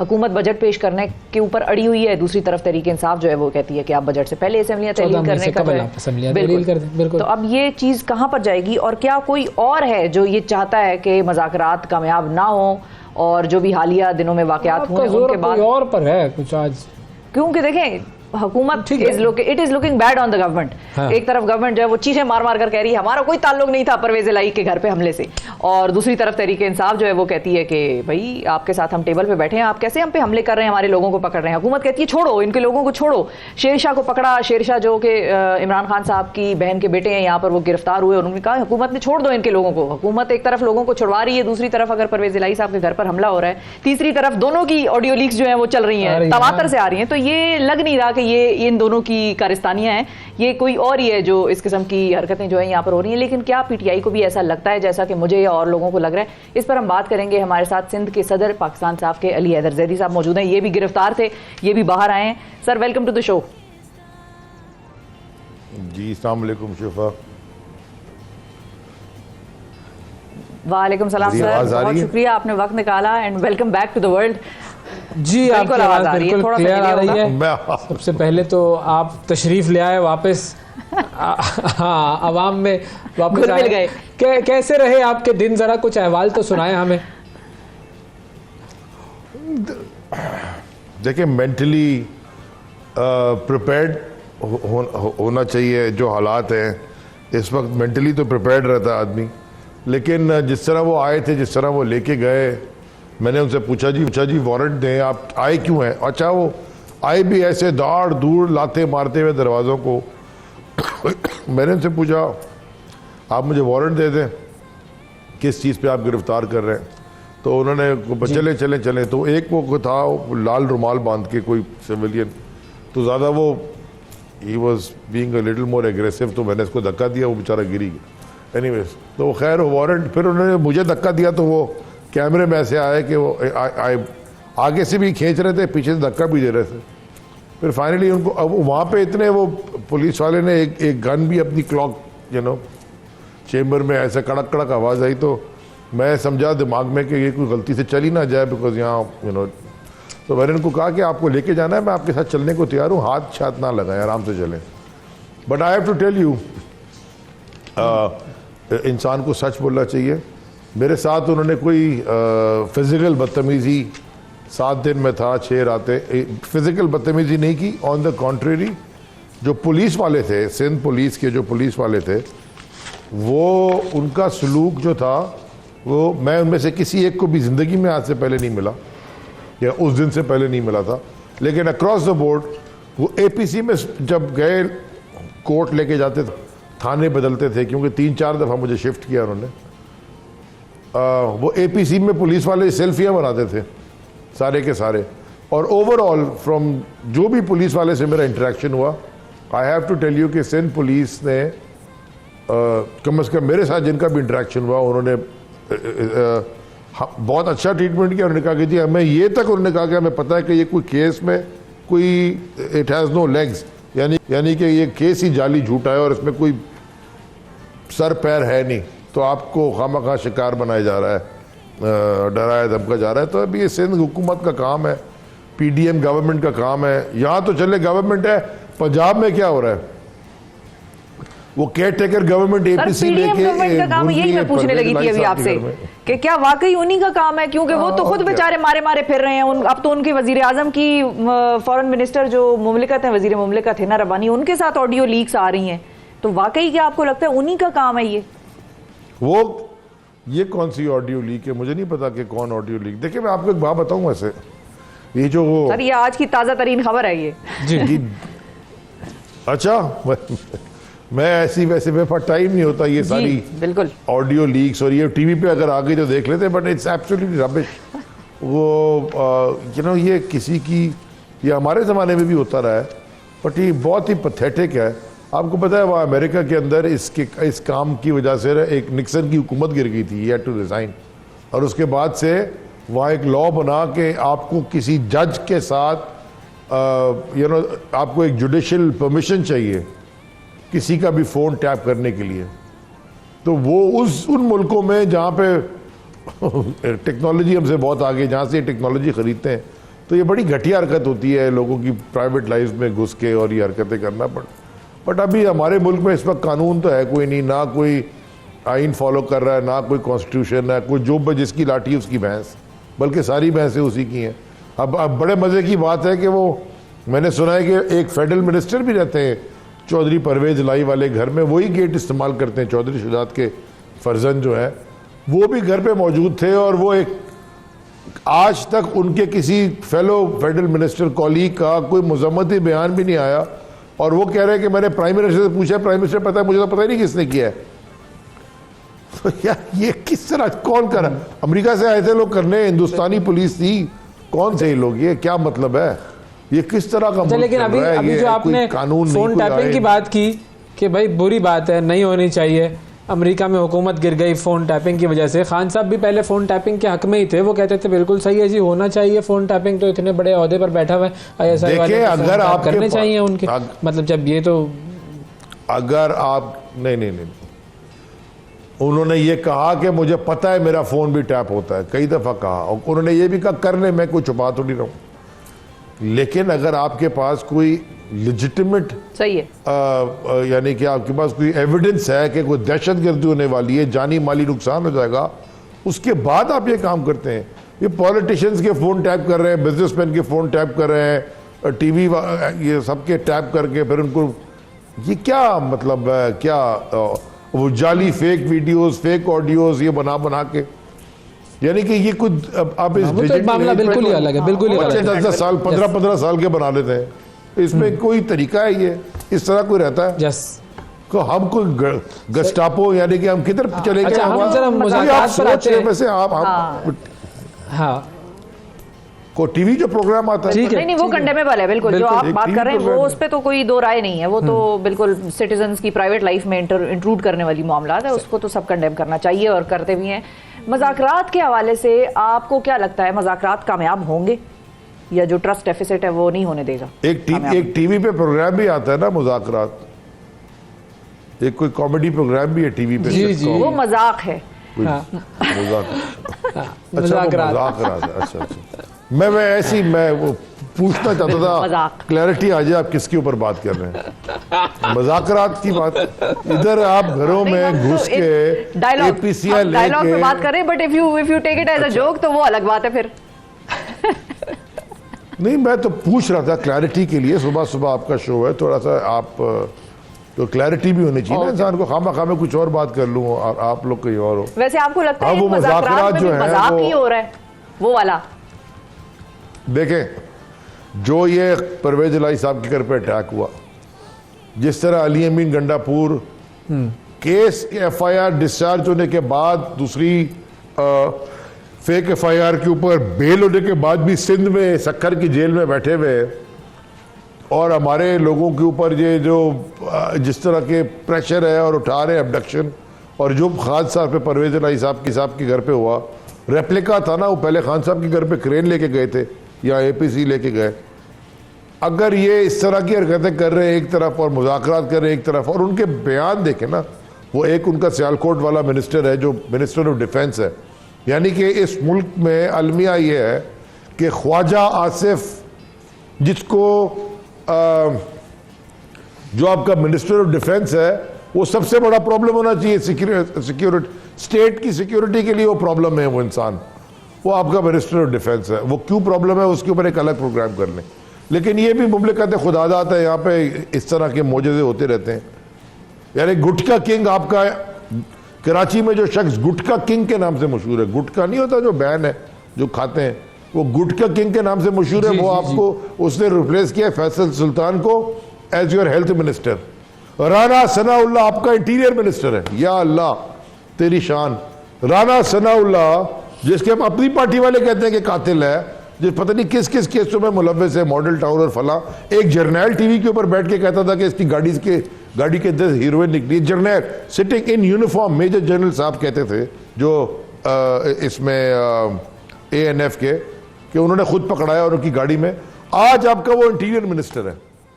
अब आप मुझे जरा समझा दें, कोई भी जो डिसीजन मेकर है अक्रॉस द बोर्ड, अगर ये फैसले करने हैं फिर कौन से मजाक और कौन सी रात, हाँ दिन रात एक कर दिया है, आप मुज़ाकरात करने की बात तो सर फिर बैठना तो इन्हीं के साथ पड़ेगा ना, लेकिन बैठ भी गए हैं, आप लोग बैठे भी तो इन्हीं के साथ हैं, देयर इज नो चॉइस, जो है यही है।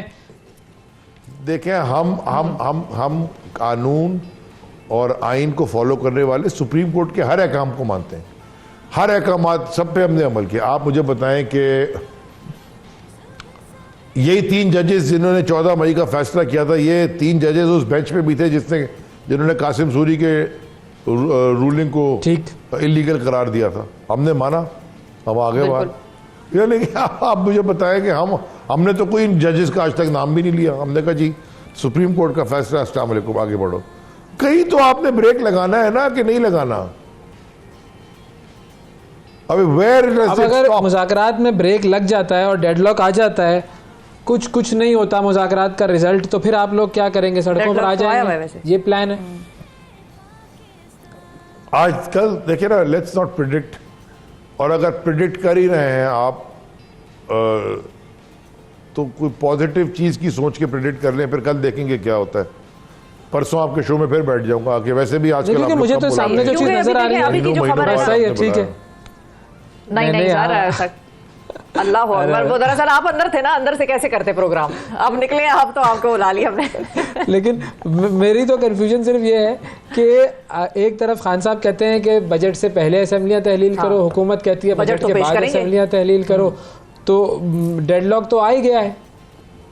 इतनी अर्जेंसी और इतने सारे बैठने के बाद खान साहब फिर मान नहीं रहे ना, बजट पेश करने में क्या फर्क पड़ेगा?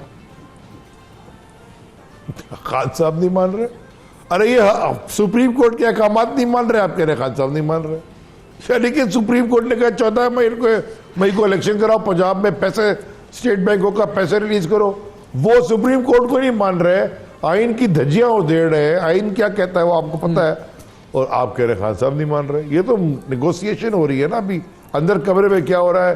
बाकी जो सब क़यास रही हैं मेरी और आपकी डिबेट, क्योंकि मैं तो प्रीवी नहीं हूँ अंदर कमरे की डिस्कशन का, क्योंकि मैंने बात भी किसी से नहीं की, बिकॉज अगर बात करूंगा तो वो टैप ही हो रहा हो, पता चल जाए क्या हो रहा है, तो बात करने की जरूरत ही नहीं है। हाँ। आजकल तो बीवी से बात करते हुए भी डर लगती है, तो अगर वो डांट दे और कोई निकाल दें कि जी। हाँ, तो वो कौन सा मीडियम यूज करते हैं?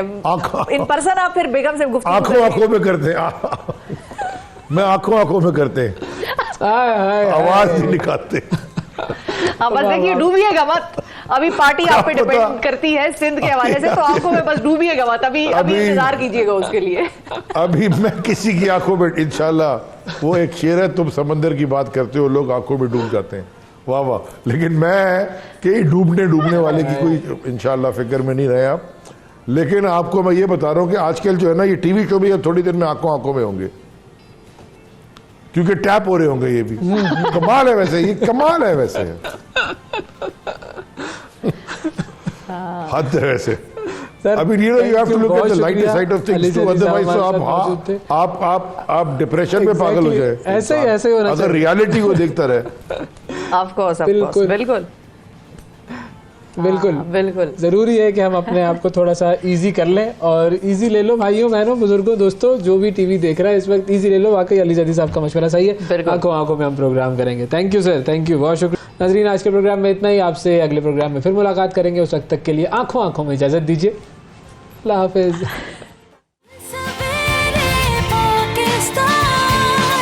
सुबह सवेरे पाकिस्तान।